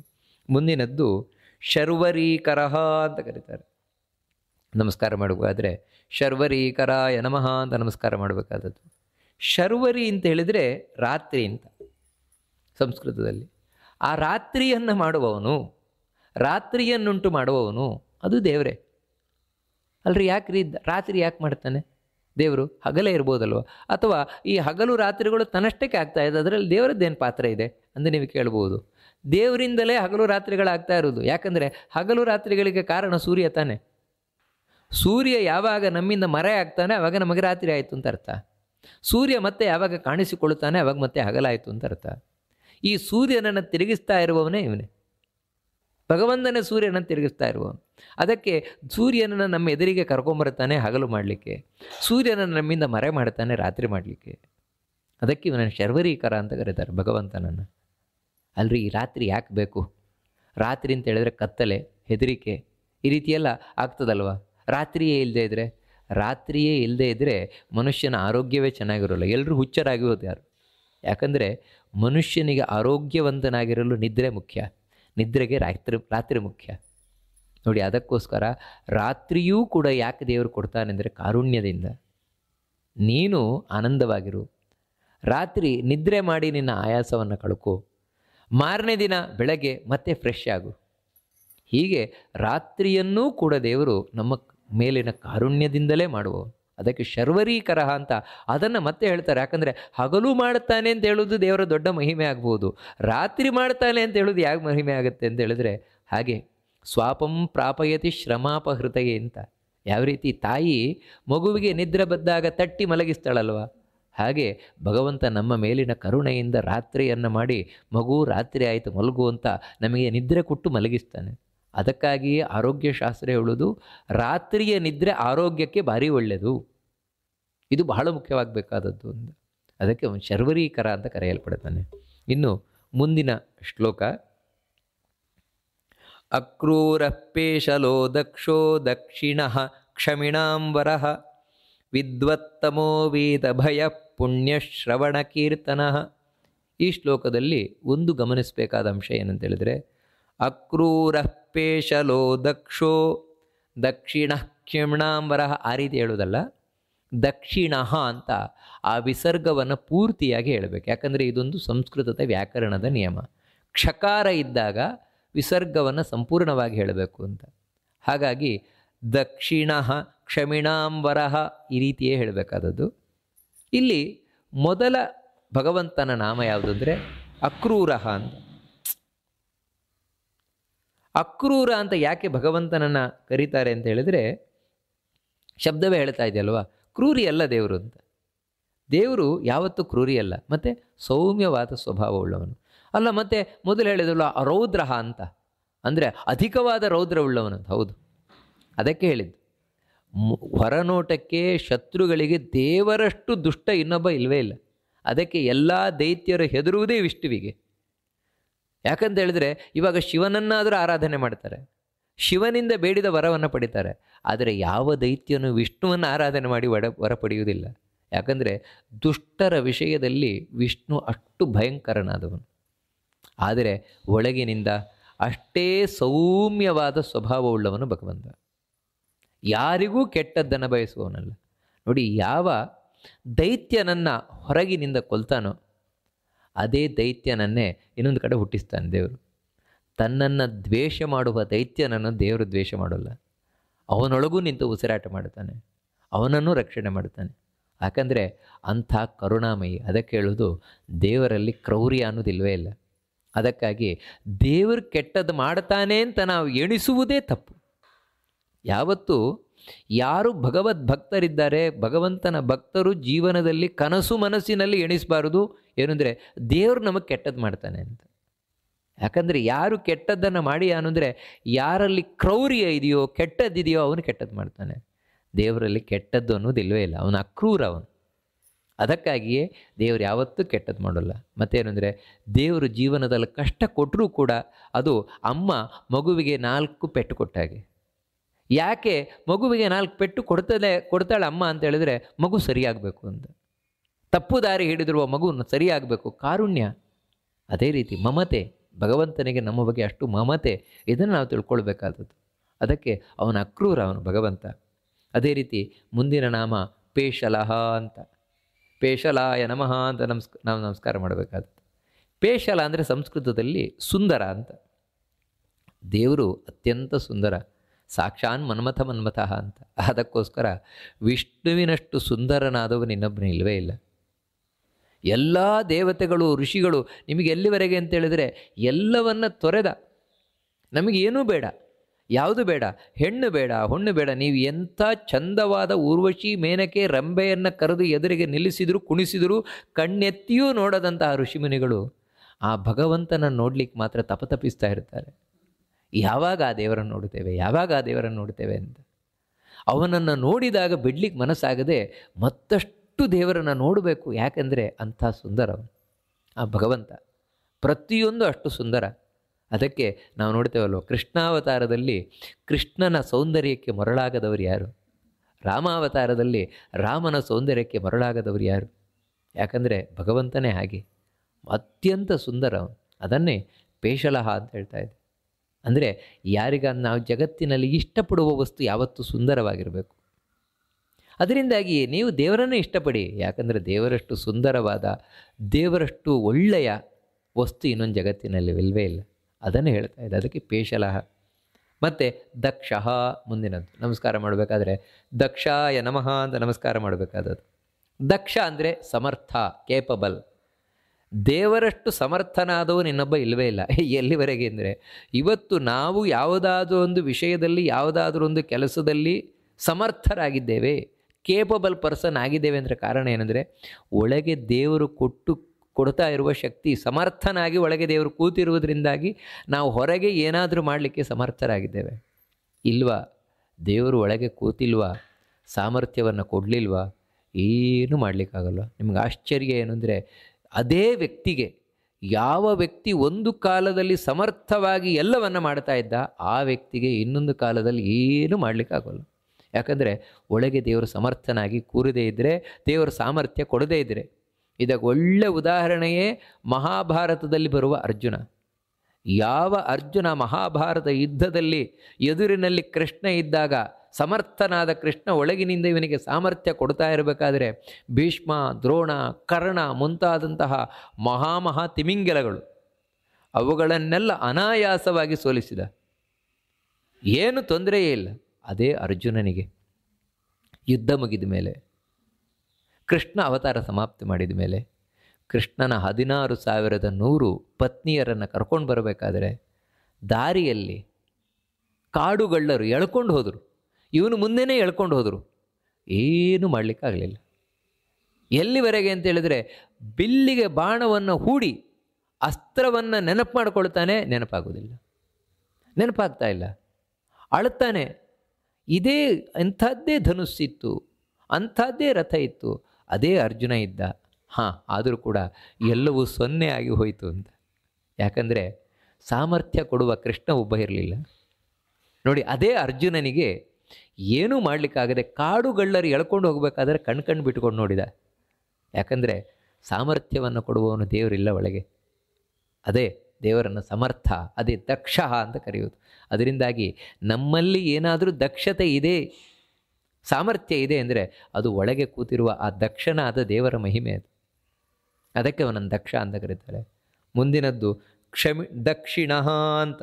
ಮುಂದಿನದ್ದು ದಕ್ಷಿಣ ಅಂತ ಹೇಳಿದರೆ ಉದಾರವಾಗಿರುವುದು, ದಕ್ಷಿಣ ಕೊಡುವುದು ಅಂತ ಹೇಳ್ತೇವೆ. ನಾವೇನೇ ಕಾರ್ಯಕ್ರಮ ಮಾಡಿದ್ರು ದಕ್ಷಿಣೆ ಕೊಡ್ತೇವೆ, ದಕ್ಷಿಣೆ ಕೊಡ್ತೇವೆ ಅಂತೆ. ಏನು ದಕ್ಷಿಣೆ ಕೊಡುವುದು ಅಂತ ಹೇಳಿದ್ರೇನು? ನಮ್ಮ ಉದಾರತೆಯನ್ನು ತೋರಿಸುವುದು. ಯಾಕೆ ಅಂತ ಹೇಳಿದ್ರೆ ಯಾವುದೇ ಒಬ್ಬ ವ್ಯಕ್ತಿ ದಕ್ಷಿಣೆ ಕೊಡ್ತಾನೆ ಅಂತ ಹೇಳಿದ್ರೆ ಅದರಿಂದ ಏನಿದೆ ಅಂದರೆ ಅವನ ಮನಸ್ಸಿನ ಉದಾರತೆ ಇದೆ ಅಂತ. ಯಾಕಂದರೆ ಮನಸ್ಸು ಬಿಚ್ಚಿ ದಕ್ಷಿಣೆ ಕೊಡಬೇಕು, ಕೈ ಬಿಚ್ಚಿ ದಕ್ಷಿಣೆ ಕೊಡಬೇಕು. ಯಾಕಂದರೆ ಆ ದೇವರೇ ದಕ್ಷಿಣ. ಅದಕ್ಕೆ ಹೇಳ್ತಾರೆ ದಕ್ಷಿಣ ಉದಾರನಾಗಿದ್ದಾನೆ ದೇವರು. ಆ ಉದಾರನಾದ ದೇವರು ನಮ್ಮೊಳಗೆ ಕೂತಾಗ ನಮಗೊಂದು ಉದಾರತೆ ಬರ್ತದೆ, ಕೊಡೋಣ ಅಂತ ಕಾಣಿಸ್ತದೆ. ಅವನೇ ಉದಾರ ದೇವರು, ದಕ್ಷಿಣ ಅವನನ್ನು ಕರೀತಾರೆ. ಇಲ್ಲಿ ನಮಸ್ಕಾರ ಮಾಡಬೇಕಾದ್ರೆ ದಕ್ಷಿಣಾಯ ನಮಃ ಅಂತ ನಮಸ್ಕಾರ ಮಾಡಬೇಕಾದದ್ದು.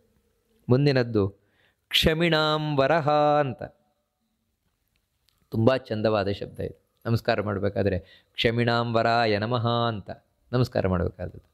ಕ್ಷಮಿಸುವವರಲ್ಲಿ ದೇವರಿಗೆ ಸರಿಸಾಟಿಯಾದವರು ಇನ್ಯಾರೂ ಇಲ್ಲ ಅಂತ, ಶ್ರೇಷ್ಠರಾದವರು.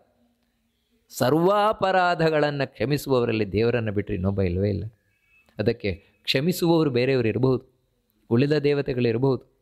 ನಮ್ಮ ಅಪರಾಧಗಳನ್ನು ಕ್ಷಮಿಸ್ಬೋದು, ಮಾಡಿದ ತಪ್ಪನ್ನು ಕ್ಷಮಿಸ್ಬೋದು. ಆದರೆ ವಿಷ್ಣು ಎಷ್ಟು ನಮ್ಮ ಅಪರಾಧಗಳನ್ನು ಕ್ಷಮಿಸ್ತಾನೆ, ಇನ್ಯಾರೂ ಕ್ಷಮಿಸ್ಲಿಕ್ಕೆ ಸಾಧ್ಯ ಇಲ್ಲ. ಯೋಚನೆಯನ್ನು ಮಾಡಿ, ಎದೆಗೆ ಒದ್ದವನನ್ನು ಕ್ಷಮಿಸುವವರು ಯಾರ್ಯಾರಿದ್ದಾರೆ? ಅದಿದ್ದರೆ ವಿಷ್ಣು ಮಾತ್ರ. ಅಂದರೆ ಅದು ಎದೆಗೆ ಒದ್ದದ ಕಾಲಿನಿಂದ ಮಲಗಿದಾಗ ಬಂದು ಎದೆಗೆ ಒದ್ದ ಭೃಗು ಮಹರ್ಷಿ. ಆದರೆ ಭಗವಂತ ಎಂಥ ಕ್ಷಮಿಣಾಂಬರ ಅಂತೇಳಿದರೆ, ಅವನ ಬಗ್ಗೆ ಸಿಟ್ಟು ಬರುವುದಿರಲಿ, ಆ ಕಾಲನ್ನು ಒತ್ತಿದ. ಯಾವ ಕಾಲಿನಿಂದ ತನ್ನ ಎದೆಯನ್ನು ತುಳಿದ್ನೋ ಅಂಥ ಭೃಗು ಮಹರ್ಷಿಗಳ ಕಾಲನ್ನು ಒತ್ತಿ, ಅಯ್ಯೋ ಪಾಪ ನಿಮ್ಮ ಕಾಲಿಗೆ ನೋವಾಯ್ತಾ ಏನು, ಯಾಕಂದರೆ ನನ್ನ ಎದೆಯ ಕಠಿಣ ಅಂತ ಈ ರೀತಿ ಹೇಳುವವರು ಯಾರ್ಯಾರಿದ್ದಾರೆ? ಅದಕ್ಕೆ ಹೇಳೋದು ಕ್ಷಮಿಣಾಂಬರ ಅಂತ ಹೇಳುವುದಕ್ಕೆ ಇದಕ್ಕಿಂತ ದೊಡ್ಡ ಉದಾಹರಣೆ ಬೇಡ ಭಗವಂತನಿಗೆ. ಅಂದರೆ ಬೇರೆ ಬ್ರಹ್ಮನಲ್ಲಾಗಲಿ ಶಿವನಲ್ಲಾಗಲಿ ಇಂಥ ಒಂದು ಕ್ಷಮಿಸುವಂತಹ ಸಾಮರ್ಥ್ಯ ಇಲ್ಲ. ಅದು ಇರುವುದು ಇವನಲ್ಲೇ, ಭಗವಂತನಲ್ಲೇ. ಅದಕ್ಕೆ ಕ್ಷಮಿಣಾಂಬರ. ಆ ಕಾರಣದಿಂದಲೇ ನಾವು ಎಂಥ ಅಪರಾಧವನ್ನು ಮಾಡಿದರೂ ಭಗವಂತನ ನಾಮಸ್ಮರಣೆಯಿಂದ, ನಾಮ್ನೋಸ್ತಿ ಯಾವತೀ ಶಕ್ತಿ ಪಾಪ ನಿರ್ಹರಣೆ ಹರೇಹೇ ತಾವತ್ ಕರ್ತುಂನ ಶಕ್ನೋತಿ ಪಾತಕಂ ಪಾತಕೀ ಜನ ಅಂತ. ಭಗವಂತನ ನಾಮಸ್ಮರಣೆಯಿಂದ ಹೋಗಲಾರದ ಪಾಪ ಇನ್ನೊಂದಿಲ್ಲ. ಯಾಕಂದರೆ ಅದನ್ನು ಕ್ಷಮಿಸ್ತಾನೆ. ಅದೇ ನರಕದಲ್ಲಿ ಒಬ್ಬ ಪಾಪಿ ಅಲ್ಲಿ ಕೊಡುವ ಯಾತನೆಯನ್ನು ಅನುಭವಿಸ್ಲಿಕ್ಕಾಗದೆ ದಮ್ಮಯ್ಯ ಹಾಕ್ತಾನೆ ಆ ಯಮದೂತರಿಗೆ, ನನಗೆ ಶಿಕ್ಷೆ ಕೊಡಬೇಡಿ, ಸಹಿಸ್ಲಿಕ್ಕಾಗ್ತಾ ಇಲ್ಲ, ನನಗೆ ಕಷ್ಟ ಸಹಿಸ್ಲಿಕ್ಕಾಗ್ತಾ ಇಲ್ಲ, ಹೌದು ನಾನು ಭೂಲೋಕದಲ್ಲಿ ತಪ್ಪು ಮಾಡಿದ್ದು ಹೌದು, ನನ್ನನ್ನು ಕ್ಷಮಿಸಿ ನನ್ನ ಅಪರಾಧವನ್ನು ಕ್ಷಮಿಸಿ ಅಂದ ಎಷ್ಟು ಬೇಡಿದರೂ ಅಂತಕರ ದೂತರಿಗೆ ಕಿಂಚಿತ್ತೂ ದಯವಿಲ್ಲ, ಅವರಿಗೆ ದಯವೇ ಇಲ್ಲ. ಆದರೆ ಒಂದು ಮಾತು ಹೇಳ್ತಾರೆ ನೋಡಪ್ಪ, ಕ್ಷಮಾಪರಾಧಂ ಕುರುತೆ ಭಗವಾನ್ ಹರಿರೀಶ್ವರ. ಏನು ಅಪರಾಧ ತಪ್ಪನ್ನು ಮಾಡಿದರೂ ಕ್ಷಮಿಸುವವನು 14 ಲೋಕದಲ್ಲಿ ಕೇವಲ ವಿಷ್ಣು ಮಾತ್ರ ಅಂತ. ಇದು ಆ ಪಾಪಿಗೆಲ್ಲ ಅರ್ಥ ಆಗಬೇಕು. ನೋಡಿ, ಇಷ್ಟು ಹೇಳಿದರೂ ಅವನ ಬಾಯಲ್ಲಿ ಬರೋಲ್ಲ, ಬಂದರೆ ಮತ್ತೆ ನರಕದಲ್ಲಿ ಇರೋಲ್ಲ ಅವನು. ಅಂಥ ಕ್ಷಮಿಣಾಂಬರಹ ಅಂತ ಭಗವಂತ. ಅದಕ್ಕೆ ಇಲ್ಲಿ ಆ ವಿಷ್ಣು ಸಹಸ್ರನಾಮ ಬಹಳ ಸುಂದರವಾದ ಆ ಭಗವಂತನ ನಾಮವನ್ನು ಹೇಳುತ್ತದೆ. ಮುಂದಿನದ್ದು ವಿದ್ವತ್ತಮಃ ಅಂತ ನಮಸ್ಕಾರ ಮಾಡಬೇಕಾದ್ರೆ ವಿದ್ವತ್ತಮಾಯ ನಮಃ ಅಂತ ನಮಸ್ಕಾರ ಮಾಡಬೇಕಾದದ್ದು. ಅಂದರೆ ವಿದ್ವತ್ ಅಂತ ಹೇಳಿದರೆ ಜ್ಞಾನ, ಅದು ಉಳ್ಳವರು ವಿದ್ವಾಂಸರು ಅಂತ ಕರೀತೇವೆ, ಜ್ಞಾನ ಉಳ್ಳವರು. ಆ ವಿದ್ವಾಂಸರಲ್ಲಿ ಅಂದರೆ ಜ್ಞಾನ ಉಳ್ಳವರಲ್ಲಿ ಇವನಿಗೆ ಸರಿಸಾಟಿಯಾದವರು ಇನ್ನೊಬ್ಬರು ಇಲ್ಲವೇ ಇಲ್ಲ. ವಿದ್ವತ್ತಮಃ ಅಂದರೆ ಎಲ್ಲ ಜ್ಞಾನ ಉಳ್ಳವರು ದೇವರು. ಉಳಿದವರು ಯಾರೇ ಜ್ಞಾನವನ್ನು ಪಡೆದರೂ ಇವನಿಂದಾಗಿ ಪಡೆದಿರುವವರು. ಅದಕ್ಕೆ ಇವನು ಎಲ್ಲವನ್ನ ಬಲ್ಲವನು ದೇವರು. ಅದಕ್ಕೆ ವಿದ್ವತ್ತಮಃ ಅಂತ ಕರೆಯುವಂಥದ್ದು. ಮುಂದಿನದ್ದು ವೀತ ಭಯ ನಮಸ್ಕಾರ ಮಾಡಬೇಕಾದ್ರೆ ವೀತ ಭಯಾಯ ನಮಃ ಅಂತ ನಮಸ್ಕಾರ ಮಾಡಬೇಕಾದದ್ದು. ಭಯ ಅನ್ನುವುದೇ ದೇವರಿಗೆ ಗೊತ್ತಿಲ್ವಂತೆ. ಅಂದರೆ ಎಲ್ಲ ಭಯವನ್ನು ಕಳೆದುಕೊಂಡವನು. ಎಲ್ಲಿವರೆಗೆ ಅಂದರೆ ಯಾರ ನಾಮ ಸ್ಮರಣೆ ಮಾಡಿದ್ರೇ ಭಯ ಅನ್ನೋದು ಹೊರಟೋಗುತ್ತೋ ನಮಗೆ. ಸಂಸಾರದ ಭಯವೇ ಇಲ್ಲ, ಸಾವಿನ ಭಯವೇ ಇಲ್ಲ ಅಂತ ಆಗ್ತದೋ ಅಂಥ ದೇವರಿಗೆ ಭಯ ಅಂತ ಎಲ್ಲಾದರೂ ಇದೆಯಾ ನೋಡಿ. ಅದಕ್ಕಾಗಿ ಆ ಭಗವದ್ ಭಕ್ತರ ಮುಖ್ಯ ಲಕ್ಷಣ ಏನು ಅಂದರೆ, ವಿಷ್ಣುವಿನ ಭಕ್ತರ ಮುಖ್ಯ ಲಕ್ಷಣವೇ ಅಭಯಂ ಸತ್ವ ಸಂಶುದ್ಧಿ ಅಂತ, ಭಯ ಇಲ್ಲದೆ ಇರುವುದು. ಅದಕ್ಕೆ ಕಾರಣ ಏನಂದರೆ ಅವರು ಪೂಜೆ ಮಾಡುವ ದೇವರೇ ಅಂತವನು, ಅವನಿಗೆ ಯಾವ ಭಯವೂ ಇಲ್ಲ ಭಗವಂತನಿಗೆ. ಮತ್ತು ಭಯವೇ ದೇವರನ್ನು ಕಂಡ್ರೆ ಭಯಪಡ್ತದೆ. ಅದಕ್ಕಾಗಿ ಅವನು ವೀತ ಭಯ. ಮುಂದಿನದ್ದು ಪುಣ್ಯಶ್ರವಣ ಕೀರ್ತನ. ಪುಣ್ಯಶ್ರವಣ ಕೀರ್ತನಾಯ ನಮಃ ಅಂತ ನಮಸ್ಕಾರ ಮಾಡಬೇಕಾದದ್ದು. ಯಾರ ಬಗ್ಗೆ ಕೇಳುವುದು? ಇವಾಗ ಇಷ್ಟು ನಾವು ಕೇಳಿದ್ವು, ವಿಷ್ಣು ಸಹಸ್ರನಾಮದ ಅರ್ಥವನ್ನು ಹೇಳಿದ್ವು. ಈ ರೀತಿ ದೇವರ ಬಗ್ಗೆ ಕೇಳಿ, ದೇವರ ಬಗ್ಗೆ ಹೇಳಿ ವ್ಯರ್ಥ ಅಲ್ಲ, ಮತ್ತು ಪುಣ್ಯ ತಂದು ಕೊಟ್ಟೇ ಕೊಡುತ್ತದೆ. ನೀವು ಎಲ್ಲೇ ಕೇಳಿ ದೇವರ ಬಗ್ಗೆ, ಕೂತಾಗ, ನಿಂತಾಗ, ಮಲಗಿದಾಗ, ಯಾವುದೇ ಒಂದು ಪರಿಸ್ಥಿತಿಯಲ್ಲಿ ದೇವರನ್ನು ಹೊಗಳಿ. ಕೀರ್ತನ ಅಂದರೆ ಹೊಗಳು, ದೇವರನ್ನು ಹೊಗಳುದು. ನೀವು ಯಾವೇ ಸ್ಥಿತಿಯಲ್ಲೂ ಹೊಗಳಿ. ನಿಮಗೆ ಹೇಗೆ ದೇವರನ್ನು ಹೊಗಳಲಿಕ್ಕೆ ಸಾಧ್ಯವಾಗುತ್ತೆ ಆ ರೀತಿ ಹೊಗಳಿ. ಒಟ್ಟಿಗೆ ದೇವರನ್ನು ಒಳ್ಳೆಯವನು, ಯಾವುದೇ ದೋಷ ಇಲ್ಲದೆ ಇರುವವನು, ಈ ರೀತಿ ನೀವು ಹೊಗಳ್ತಾ ಇದ್ದೀರಿ ಅಂತ ಹೇಳಿದರೆ ನಿಮ್ಮ ಜೀವನ ವ್ಯರ್ಥ ಅಲ್ಲ. ಇವಾಗ ಯಾಕಂದರೆ ಪುಣ್ಯಶ್ರವಣ ಕೀರ್ತನ ಅಂತ ಹೇಳಿದರೆ ಯಾಕೆ ಹೇಳ್ತಾರೆ ಅಂದರೆ, ಉಳಿದವರನ್ನು ಹೊಗಳುವುದರಿಂದ ನಿಮಗೆ ಏನು ಸಿಗುತ್ತದೆ? ಜಗತ್ತಿನಲ್ಲಿರುವ ಎಲ್ಲ ಮಂದಿಯನ್ನು ಎಷ್ಟು ಹೊಗಳಿದರೂ ಒಂದು ಪೈಸದ ಪುಣ್ಯವು ಹುಟ್ಟುವುದಿಲ್ಲ. ಅವರ ಬಗ್ಗೆ ಎಷ್ಟು ಕೇಳಿದರೂ ಏನು ಒಂದು ಪೈಸದ ಪುಣ್ಯ ಹುಟ್ಟುವುದಿಲ್ಲ, ಒಳ್ಳೆಯದಾಗುವುದಿಲ್ಲ. ಆದರೆ ಭಗವಂತ ಆಗಲ್ಲ. ಭಗವಂತನ ಬಗ್ಗೆ ನಾವು ಕೇಳುವುದರಿಂದ, ಹೇಳುವುದರಿಂದ ಪುಣ್ಯ ಹುಟ್ಟುತ್ತದೆ. ಅಲ್ಲ, ಪುಣ್ಯ ಅಂತ ಹೇಳಿದರೆ ಏನು? ಪಾವಿತ್ರ್ಯ, ಪವಿತ್ರವಾದದ್ದು. ಯಾಕಂದರೆ ಆ ದೇವರ ಕಥೆ ಪವಿತ್ರವಾದ ಕಥೆ. ಅದನ್ನು ಕೇಳುವುದರಿಂದ ನಾವು ಶುದ್ಧವಾಗ್ತೇವೆ. ನಮ್ಮ ಮನಸ್ಸು ಶುದ್ಧವಾಗುತ್ತೆ, ನಮ್ಮ ದೇಹ ಶುದ್ಧವಾಗುತ್ತೆ, ನಮ್ಮ ಬದುಕು ಶುದ್ಧವಾಗುತ್ತೆ, ನಮ್ಮ ಜೀವನ ಶುದ್ಧವಾಗುತ್ತೆ ಆ ದೇವರ ಬಗ್ಗೆ ಕೇಳುವುದರಿಂದ, ದೇವರ ಬಗ್ಗೆ ಹೇಳುವುದರಿಂದ. ಅದಕ್ಕಾಗಿಯೇ ಅವನಿಗೆ ಪುಣ್ಯಶ್ರವಣ ಕೀರ್ತನ ಅಂತ ಹೇಳ್ತಾರೆ. ಉತ್ತಾರಣೋ ದುಷ್ಕೃತಿ ಪುಣ್ಯೋ ದುಸ್ವಪ್ನನಾಶನ ವೀರ ರಕ್ಷಣ ಸಂತು ಜೀವನ ಪರ್ಯವಸ್ಥಿತ. ಇದರಲ್ಲಿ ಮೊದಲ ಭಗವಂತನ ನಾಮ ಉತ್ತಾರಣ ಅಂತ. ಸ್ಪಷ್ಟವೇ ಇದರ ಅರ್ಥ ಅಂತ ಹೇಳಿದರೆ ಏನಂದರೆ ಮೇಲಕ್ಕೆತ್ತುವವನು ಅಂತ. ಸಂಸಾರದಿಂದ ನಮ್ಮನ್ನು ಮೇಲಕ್ಕೆತ್ತುವವನು ಅಂದರೆ, ಮೇಲಕ್ಕೆತ್ತುವುದು ಅಂತ ಹೇಳಿದರೆ ಏನು? ಸಂಸಾರದಲ್ಲಿ ಅಂದರೆ ಸಂಸಾರ ಅನ್ನೋದು ಒಂದು ಸಾಗರ, ಸಂಸಾರ ಸಾಗರ. ಯಾಕೆ ಸಂಸಾರ ಸಾಗರ ಅಂದರೆ, ಸಮುದ್ರದಲ್ಲಿ ಏನೇನಿದೆಯೋ ಅದೆಲ್ಲ ಈ ಸಂಸಾರದಲ್ಲಿದೆ. ಯಾಕಂದರೆ ಸಮುದ್ರದಲ್ಲಿ ಒಮ್ಮೆ ಬಿದ್ದರೆ ಮತ್ತೆ ಮೇಲೆ ಬರುವುದು ಕಷ್ಟ. ಹಾಗೆ ಈ ಸಂಸಾರದಲ್ಲಿ ಒಮ್ಮೆ ಸಿಲುಕಿದ್ರೆ ಅಂದರೆ ಸಂಸಾರ ಅಂತ ಹೇಳಿದ್ರೆ ಹುಟ್ಟು ಸಾವುಗಳ ಬಂಧನ. ಹುಟ್ಟುವುದು, ಸಾಯುವುದು, ಇಲ್ಲಿ ಪಾಪ ಪುಣ್ಯವನ್ನು ಮಾಡುವುದು, ಈ ರೀತಿ ಇಲ್ಲಿ ಬಂದು ಸಿಕ್ಕಾಕೊಂಡು ಅಂತ ಹೇಳಿದರೆ ಮತ್ತೆ ಪಾರಾಗುವುದು ಕಷ್ಟ. ಅದರ ಮಧ್ಯದಲ್ಲಿ ಮೊಸಳೆಗಳ ಹಾಗೆ ಇರುವಂಥದ್ದು, ತಿಮಿಂಗಲಗಳ ಹಾಗೆ ಇರುವಂಥದ್ದು ಕಾಮ, ಕ್ರೋಧ ಮುಂತಾದವುಗಳು ನಮ್ಮನ್ನು ನುಂಗು ಹಾಕಿಬಿಡ್ತವೆ. ಅದಕ್ಕೋಸ್ಕರ ಇಂಥ ಸಮುದ್ರದಲ್ಲಿ ನಾವು ಒದ್ದಾಡ್ತಾ ಇರಬೇಕಾದ್ರೆ, ಈ ಸಮುದ್ರದಿಂದ ನಮ್ಮನ್ನು ಪಾರು ಮಾಡಿ, ಸಂಸಾರ ಸಾಗರದಿಂದ ನಮ್ಮನ್ನು ಪಾರು ಮಾಡಿ ದಡವನ್ನು ಸೇರಿಸುವವನು ಯಾರು ಅಂದರೆ ಭಗವಂತ. ಅದಕ್ಕೆ ದೇವರನ್ನೇ ಆಶ್ರಯಿಸಿ ನಾವು ಈ ಸಂಸಾರದಿಂದ ಹುಟ್ಟು, ಸಾವು, ಈ ಮುಪ್ಪು, ನಾನಾ ವಿಧವಾದ ಭಯಗಳು, ರೋಗ ರುಜಿನಗಳು, ಇವುಗಳಿಂದ ಎಲ್ಲ ಪಾರಾಗಬೇಕು ಅಂತ ಹೇಳಿದ್ರೆ ಆ ದೇವರನ್ನು ಆಶ್ರಯಿಸುವುದರಿಂದ ಮಾತ್ರ ಸಾಧ್ಯ. ಆ ದೇವರನ್ನು ಆಶ್ರಯಿಸಿದರೆ ಹೇಗೆ ದೋಣಿಯನ್ನು ತಗೊಂಬಂದು ದೋಣಿಯಲ್ಲಿ ನಮ್ಮನ್ನು ಕೂರಿಸಿಕೊಂಡು ಒಬ್ಬ ಅಂಬಿಗ ಆರಾಮವಾಗಿ ಕರ್ಕೊಂಡೋಗಿ ದಡ ಸೇರಿಸ್ತಾನೋ, ಆ ರೀತಿ ಭಗವಂತ ಈ ಸಂಸಾರ ಸಾಗರದಿಂದ ನಮ್ಮನ್ನು ಆರಾಮವಾಗಿ ದಡ ಸೇರಿಸ್ತಾನೆ. ಅದಕ್ಕೆ ಅವನನ್ನು ಉತ್ತಾರಣ ಅಂತ ಕರೀತಾರೆ. ನಮಸ್ಕಾರ ಮಾಡಬೇಕಾದ್ರೆ ಉತ್ತಾರಣಾಯ ನಮಃ ಅಂತ ನಮಸ್ಕಾರ ಮಾಡಬೇಕಾದದ್ದು. ಮುಂದಿನ ಭಗವಂತನ ನಾಮ ದುಷ್ಕೃತಿಹ ಅಂತ. ನಮಸ್ಕಾರ ಮಾಡಬೇಕಾದ್ರೆ ದುಷ್ಕೃತಿಘ್ನೇ ನಮಃ ಅಂತ ನಮಸ್ಕಾರ ಮಾಡಬೇಕಾದದ್ದು. ಏನು ದುಷ್ಕೃತಿಹ ಅಂತ ಹೇಳಿದರೆ, ನಾವು ಮಾಡುವ ಪಾಪಗಳನ್ನೆಲ್ಲ ದೇವರು ನಾಶ ಮಾಡ್ತಾನೆ ಅಂತ. ದುಷ್ಕೃತಿ ಅಂದರೆ ನಾವು ಮಾಡಿದ ಕೆಟ್ಟದ್ದನ್ನೆಲ್ಲ ಪರಿಹಾರ ಮಾಡ್ತಾನೆ. ಯಾವಾಗ ಅಂದರೆ ದೇವರಿಗೆ ಶರಣು ಹೊಂದಿದಾಗ, ದೇವರ ಭಕ್ತರಾದಾಗ ನಾವು ಮಾಡಿದ ಪಾಪಗಳನ್ನೆಲ್ಲ ದೇವರು ನಾಶಗೊಳಿಸ್ತಾನೆ ಅಂತ. ಇಲ್ಲಿ ಬರುವಂಥ ಪ್ರಶ್ನೆ ಏನು ಅಂತ ಹೇಳಿದರೆ, ಹಾಗಿದ್ರೆ ಇದು ಪಾಪ ಮಾಡಬಹುದು ಅನ್ನುವುದಕ್ಕೆ ಒಂದು ರೀತಿ ಅಪ್ಪಣೆ ಕೊಟ್ಟಾಗಲ್ವ, ಒಪ್ಪಿಗೆ ಕೊಟ್ಟಾಗಲ್ವ? ಯಾಕಂತ ಹೇಳಿದ್ರೆ ಪಾಪ ಮಾಡಿದರೆ ಪರಿಹಾರ ಮಾಡಲಿಕ್ಕೆ ದೇವರಿದ್ದಾನಲ್ವ, ಪರ್ಮಿಷನ್ ಕೊಟ್ಟಾಗಲ್ವ ಇದು ಅಂತ ಸಾಮಾನ್ಯವಾಗಿ ಕಾಣಲಿಕ್ಕೆ ಸಾಧ್ಯ ಇದೆ. ಆದರೆ ಶಾಸ್ತ್ರಗಳ ಅಭಿಪ್ರಾಯ ಏನಂತ ಹೇಳಿದರೆ, ಅವಶ್ಯಮೇವ ಭೋಕ್ತವ್ಯಂ ಕೃತಂ ಕರ್ಮ ಶುಭಾಶುಭಂ ಅಂತ. ನಾವು ಏನು ಮಾಡ್ತೇವೆ ಆ ಮಾಡಿದ್ದನ್ನು ಉಣ್ಲೇಬೇಕು, ಕೆಟ್ಟದ್ದಾಗಲಿ ಒಳ್ಳೆಯದಾಗಲಿ.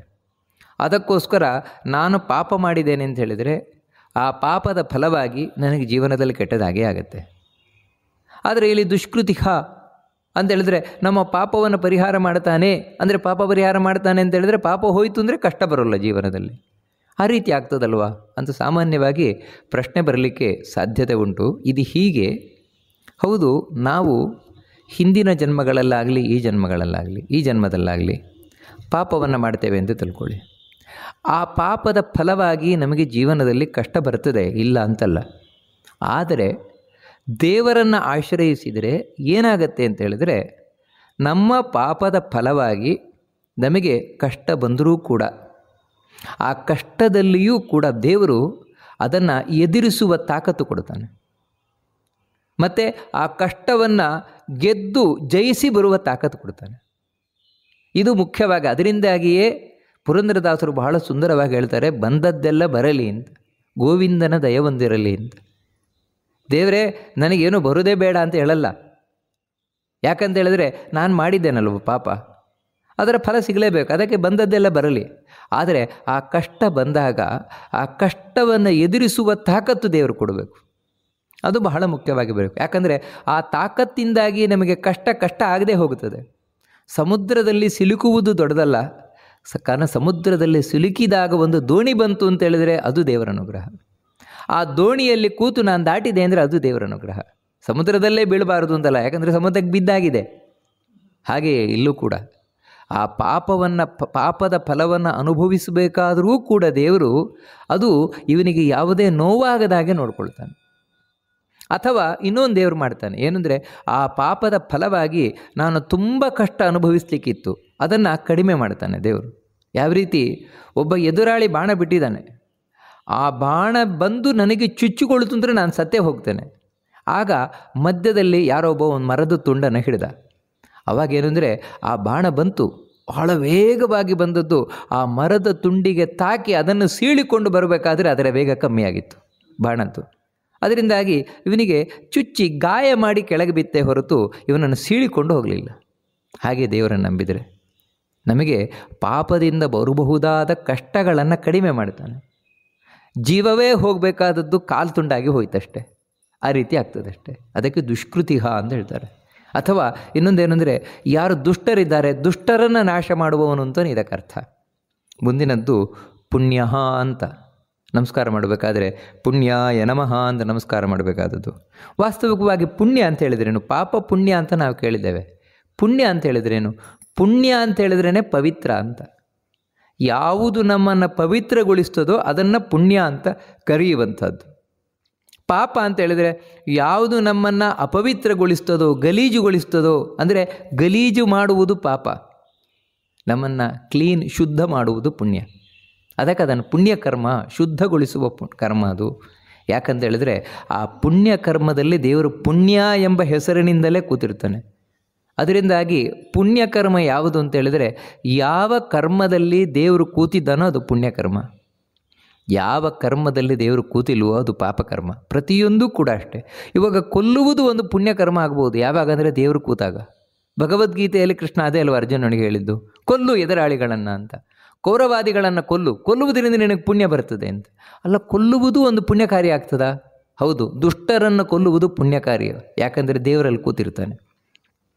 ಸಜ್ಜನರನ್ನು ಕೊಲ್ಲಬೇಡ, ಅದೇ ರೀತಿ ದುರ್ಜನರನ್ನು ಉಳಿಸಬೇಡ. ಅಂದರೆ ನೋಡಿ, ಇನ್ನೊಬ್ಬರನ್ನು ನಾವು ರಕ್ಷಿಸುವುದು ಪುಣ್ಯಕರ್ಮ ಅಂತ ತಿಳ್ಕೊಂಡಿರ್ತೇವೆ, ಆದರೆ ದುರ್ಜನರನ್ನು ರಕ್ಷಿಸುವುದು ಪಾಪಕರ್ಮ. ಯಾಕಂದರೆ ಅಲ್ಲಿ ದೇವರಿಲ್ಲ. ಅದೇ ದುರ್ಜನರನ್ನು ಕೊಲ್ಲುವುದು ಪುಣ್ಯಕರ್ಮ. ಹೀಗೆ ಪುಣ್ಯ ಅಂತಾಗುವುದೇ ದೇವರ ಇರುವಿಕೆಯಿಂದ ಆ ಕರ್ಮದಲ್ಲಿ, ಪಾಪ ಅಂತಾಗುವುದು ದೇವರಿಲ್ಲದೇ ಇರುವುದಕ್ಕೆಯಿಂದ. ಅದಕ್ಕೆ ದೇವರಿಗೆ ಪುಣ್ಯ ಅಂತ ಕರೆಯುವುದು. ನಿಜವಾದ ಪುಣ್ಯಕರ್ಮ ಅಂದರೆ ದೇವರ ಕರ್ಮ ಅಂತ ಅರ್ಥ. ಮುಂದಿನದ್ದು ದುಸ್ವಪ್ನನಾಶನಃ ಅಂತ ಹೇಳುವಂಥದ್ದು. ನಮಸ್ಕಾರ ಮಾಡಬೇಕಾದ್ರೆ ದುಸ್ವಪ್ನನಾಶನಾಯ ನಮಃ ಅಂತ ನಮಸ್ಕಾರ ಮಾಡಬೇಕಾದದ್ದು.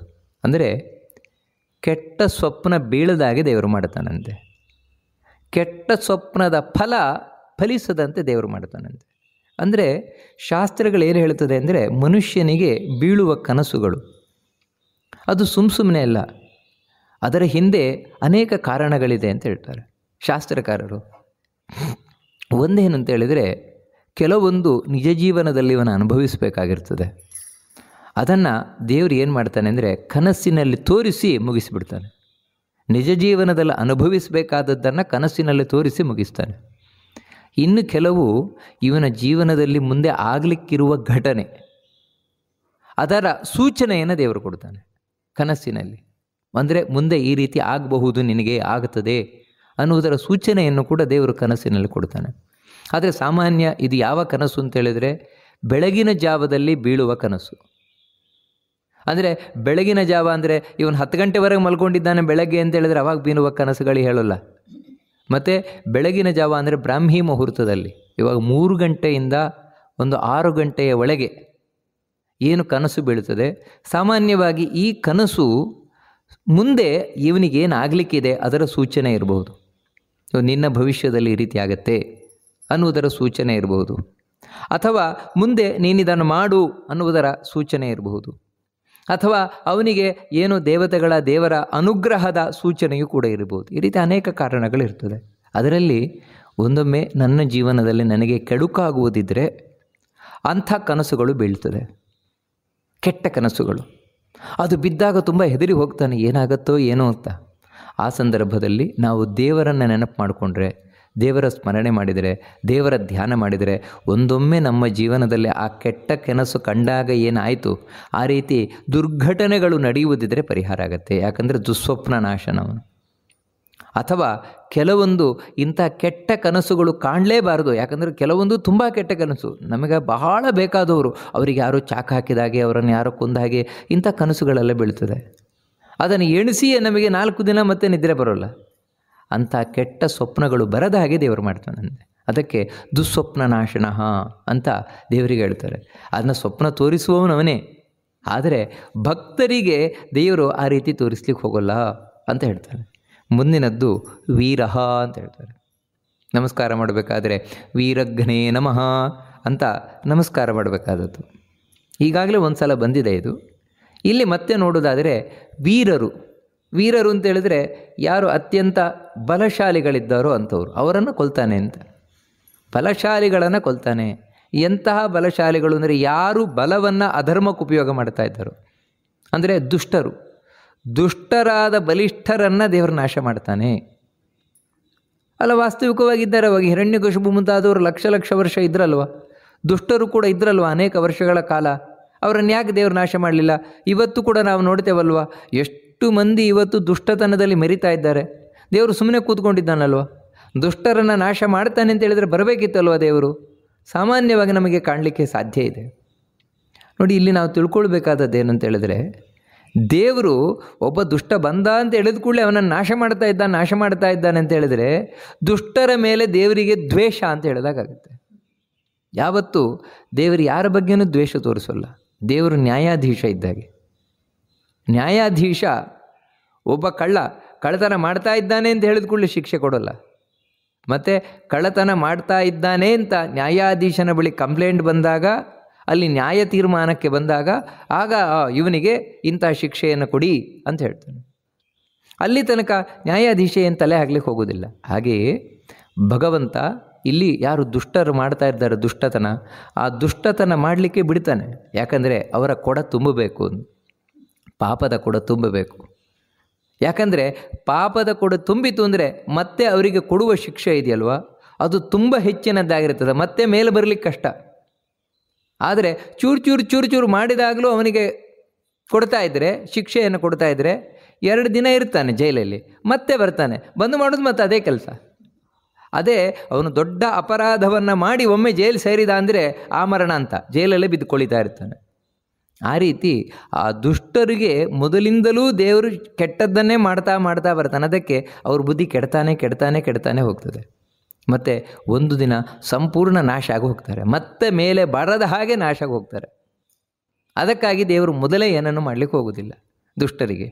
ಮತ್ತು ಇನ್ನೊಂದೇನಂತ ಹೇಳಿದರೆ, ಯಾವಾಗ ಲೋಕದಲ್ಲಿ ಸಜ್ಜನರು ಹೆಚ್ಚಿರ್ತಾರೆ, ಆ ಸಜ್ಜನರಿಗೆ ದುಷ್ಟರು ಉಪದ್ರವವನ್ನು ಕೊಡ್ತಾ ಇರ್ತಾರೆ, ಆ ಸಂದರ್ಭದಲ್ಲೇ ದೇವರು ಕೂಡಲೇ ಬಂದು ಸಂಹಾರ ಮಾಡ್ತಾನೆ.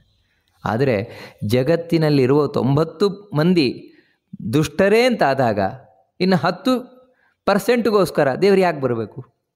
ಅವರನ್ನು ದೇವರು ಹಾಗೇ ರಕ್ಷಣೆ ಮಾಡ್ತಾನೆ. ಅವರನ್ನು ರಕ್ಷಣೆ ಮಾಡಲಿಕ್ಕೋಸ್ಕರ ಭೂಮಿಗೆ ಇಳ್ಕೊಂಬರಲ್ಲ. ಯಾಕಂದರೆ ಇರುವ 90 ಮಂದಿ ಎಲ್ಲ ದುಷ್ಟರೇ. ಅದಕ್ಕಾಗಿಯೇ ನೋಡಿ, ಹಿಂದಿನ ತ್ರೇತಾಯುಗ ಮುಂತಾದವುಗಳಲ್ಲಿ ಕೂಡಲೇ ದೇವರು ಬರ್ತಾ ಇದ್ದ, ಕಲಿಯುಗದಲ್ಲಿ ಬರೋಲ್ಲ. ಅದಕ್ಕೆ ನಮಗಿವತ್ತು ಕಾಣಿಸ್ತದೆ, ಯಾಕೆ ಇಷ್ಟೆಲ್ಲ ದುಷ್ಟತನ ನಡೀತಾ ಇದ್ರೂ ದೇವರು ಯಾಕೆ ಬರ್ತಾ ಇಲ್ಲ ಅಂತ. ಹೌದು, ದುಷ್ಟತನ ನಡೀತಾ ಇದೆ. ಯಾರಿಂದ? ದುಷ್ಟರಿಂದ. ಆ ದುಷ್ಟರ ಮಧ್ಯದಲ್ಲಿ ನಾವೂ ಇರ್ಬೋದು. ಯಾಕಂದರೆ ನಾವೇನು ತಿಳ್ಕೊಂಡಿದ್ದೇವೆ, ನಾವು ಸಜ್ಜನರು ಅಂತ ತಿಳ್ಕೊಂಡಿದ್ದೇವೆ. ಆದರೆ ನಾವು ಎಷ್ಟು ದುಷ್ಟತನ ಮಾಡ್ತಾ ಇದ್ದೇವೋ ಗೊತ್ತಿಲ್ಲ. ಯಾಕಂದರೆ ಧರ್ಮದ ಪರಿಚಯವೇ ಇಲ್ಲದೆ ಎಷ್ಟೋ ಮಂದಿ ಧರ್ಮ ಅಂತ ತಿಳಿದು ಅಧರ್ಮ ಮಾಡ್ತಾ ಇರ್ತಾರೆ, ಗೊತ್ತಾಗೋದೇ ಇಲ್ಲ. ಅದರಿಂದಾಗಿಯೇ ದೇವರು ದುಷ್ಟರಿಗೆ ಶಿಕ್ಷೆಯನ್ನು ಕೊಡ್ತಾನೆ, ಯಾವತ್ತು ತೀವ್ರವಾದ ಶಿಕ್ಷೆಯನ್ನು ಕೊಡ್ತಾನೆ. ಅದರಿಂದಾಗಿಯೇ ಅವನಿಗೆ ವೀರಹ ಅಂತ ಹೆಸರು ಭಗವಂತನಿಗೆ. ಮುಂದಿನದ್ದು ರಕ್ಷಣಃ ಅಂತ. ನಮಸ್ಕಾರ ಮಾಡಬೇಕಾದ್ರೆ ರಕ್ಷಣಾಯ ನಮಃ ಅಂತ ನಮಸ್ಕಾರ ಮಾಡಬೇಕಾದದ್ದು. ಅಂದರೆ ಭಕ್ತರನ್ನು ಯಾವತ್ತೂ ರಕ್ಷಿಸ್ತಾ ಇರ್ತಾನೆ ಅಂತ. ದುಷ್ಟರಾದ ವೀರರನ್ನು ಯಾವತ್ತೂ ಕೊಲ್ತಾನೆ. ಭಕ್ತರಿಗೆ ಯಾವತ್ತೂ ರಕ್ಷಣೆಯನ್ನು ಕೊಟ್ಟೇ ಕೊಡ್ತಾನೆ. ರಕ್ಷಾ ಕವಚವಾಗಿರುವಂಥವನು ಭಗವಂತ. ಅದಕ್ಕಾಗಿಯೇ ಗೀತೆಯಲ್ಲಿ ಸ್ಪಷ್ಟ ಹೇಳಿದ್ದಾನೆ, ಕೌಂತೆಯ ಪ್ರತಿಜಾನೀಹಿ ನಮೇ ಭಕ್ತ ಪ್ರಣಶ್ಯತಿ. ನನ್ನ ಭಕ್ತ ಯಾವತ್ತೂ ಹಾಳಾಗುವುದಿಲ್ಲ, ಯಾಕಂದರೆ ನಾನು ಬಿಡೋಲ್ಲ. ಕೋಟೆಯಾಗಿ ನಾನು ರಕ್ಷಣೆ ಮಾಡ್ತೇನೆ. ಕೋಟೆಯಂತೆ ದೇವರು ರಕ್ಷಣೆ ಮಾಡ್ತಾನೆ. ಅದಕ್ಕೆ ಅವನಿಗೆ ರಕ್ಷಣಾ ಅಂತಲೇ ಹೆಸರು. ಎಲ್ಲಿಯೇ ಆಗಲಿ, ಎಲ್ಲಿಯೇ ಭಕ್ತನಿಗೆ ರಕ್ಷಣೆ ಸಿಗುತ್ತಾ ಇದೆ ಅಂದರೆ ಅದು ದೇವರಿಂದಲೇ, ರಕ್ಷಣಾ ಎಂಬಂತಹ ದೇವರಿಂದಲೇ. ಮುಂದಿನದ್ದು ಸಂತಹ. ನಮಸ್ಕಾರ ಮಾಡಬೇಕಾದ್ರೆ ಸಂತಾಯ ನಮಃ ಅಂತ ನಮಸ್ಕಾರ ಮಾಡಬೇಕಾದದ್ದು. ಅಂದರೆ ನಿಜವಾಗಿಯೂ ಕೂಡ 14 ಲೋಕದಲ್ಲಿ ಹುಡುಕಿದರೂ ಒಳ್ಳೆ ವ್ಯಕ್ತಿ ಅಂದರೆ ದೇವರೊಬ್ಬನೇ. ಸಂತಹ ಅಂದರೆ ಒಳ್ಳೆಯ ವ್ಯಕ್ತಿ. ಒಳ್ಳೆಯ ವ್ಯಕ್ತಿ ಭಗವಂತ ಒಬ್ಬನೇ. ಕಾರಣ ಏನು ಅಂದರೆ, ಉಳಿದ ಯಾರೇ ಒಳ್ಳೆಯವರು ಅಂತ ನಾವು ತಿಳ್ಕೊಳ್ಬೋದು, ಅವರು ನಮಗೆ ಎಷ್ಟೇ ಉಪಕಾರ ಮಾಡಬಹುದು, ಆದರೆ ಅದರ ಹಿಂದೆ ಏನೋ ಒಂದು ಸ್ವಾರ್ಥ ಇದ್ದೇ ಇರ್ತದೆ. ಏನೋ ಒಂದು ಸ್ವಾರ್ಥ ಇರ್ತದೆ. ಕಡೆಗೆ ಏನೂ ಇಲ್ಲ ಅಂತ ಹೇಳಿದರೆ, ನಾವು ಇವರಿಗೆ ಉಪಕಾರ ಮಾಡಿದ್ರಿಂದ ದೇವರಿಗಾದರೂ ಖುಷಿ ಆಗಲಿ ಅಂತ ಇರ್ತದೆ. ದೇವ್ರಿಗೆ ಖುಷಿ ಆಯಿತು ಅಂದರೆ ದೇವರ ಅನುಗ್ರಹ ನನಗಾಗತ್ತೆ, ನೋಡಿ ನನಗಾಗತ್ತೆ ಅನ್ನೋ ಈ ಸ್ವಾರ್ಥ ಆದರೂ ಇದೆ. ಆದರೆ ಭಗವಂತನಿಗೆ ಯಾವ ಸ್ವಾರ್ಥವೂ ಇಲ್ಲ. ದೇವರು ನಮಗೆ ಪ್ರತಿ ಕ್ಷಣದಲ್ಲಿ ಉಪಕಾರ ಮಾಡ್ತಾ ಇದ್ದಾನೆ. ಅದಕ್ಕೆ ಪ್ರತಿಯಾಗಿ ನಮ್ಮಿಂದ ಏನನ್ನೂ ಬಯಸ್ತಾ ಇಲ್ಲ. ದೇವರು ಏನನ್ನೂ ಬಯಸದೆ ನಮಗೆ ಎಲ್ಲ ಕೊಡ್ತಾ ಇದ್ದಾನೆ. ಅದರಿಂದಾಗಿಯೇ ಅವನು ನಿಜವಾದ ಸತ್ಪುರುಷ. ಇಷ್ಟಲ್ಲದೆ ದೇವರು ಏನನ್ನು ಬಯಸ್ತಾ ಇದ್ದಾನೆ ಅಂತ ಹೇಳಿದ್ರೆ, ಇವನು ಉದ್ಧಾರ ಆಗಬೇಕು, ಹೀಗೆ ನಮ್ಮ ಉದ್ಧಾರವನ್ನು ದೇವರು ಬಯಸ್ತಾ ಇದ್ದಾನೆ. ನಮಗೆ ಅವನ ಪರಿಚಯವೇ ಇಲ್ಲ, ನಿಜವಾಗಲೂ ದೇವರ ಪರಿಚಯವೇ ಇಲ್ಲ. ಕ್ಷಣದಲ್ಲಿ ನಾವು ಅವನಿಗೆ ಅವಮಾನವೇ ಮಾಡ್ತಾ ಇದ್ದೇವೆ. ಈ ರೀತಿ ನಾವು ಅವನಿಗೆ ಅವಮಾನ ಮಾಡ್ತಾ ಇದ್ದರೂ ಕೂಡ ಆ ದೇವರು ಮಾತ್ರ ನಮ್ಮನ್ನು ಕಣ್ಣಿನ ಮೇಲೆ ಕಣ್ಣಿಟ್ಟು ಕಾಣ್ತಾ ಇದ್ದಾನೆ, ನೋಡ್ತಾ ಇದ್ದಾನೆ, ರಕ್ಷಣೆ ಮಾಡ್ತಾ ಇದ್ದಾನೆ. ಅದಕ್ಕೆ ಅವನ ನಿಜವಾದ ಸಂತ ಅಂತ ಕರೆಯುವುದು ದೇವರನ್ನು, ನಿಜವಾದ ಸತ್ಪುರುಷ.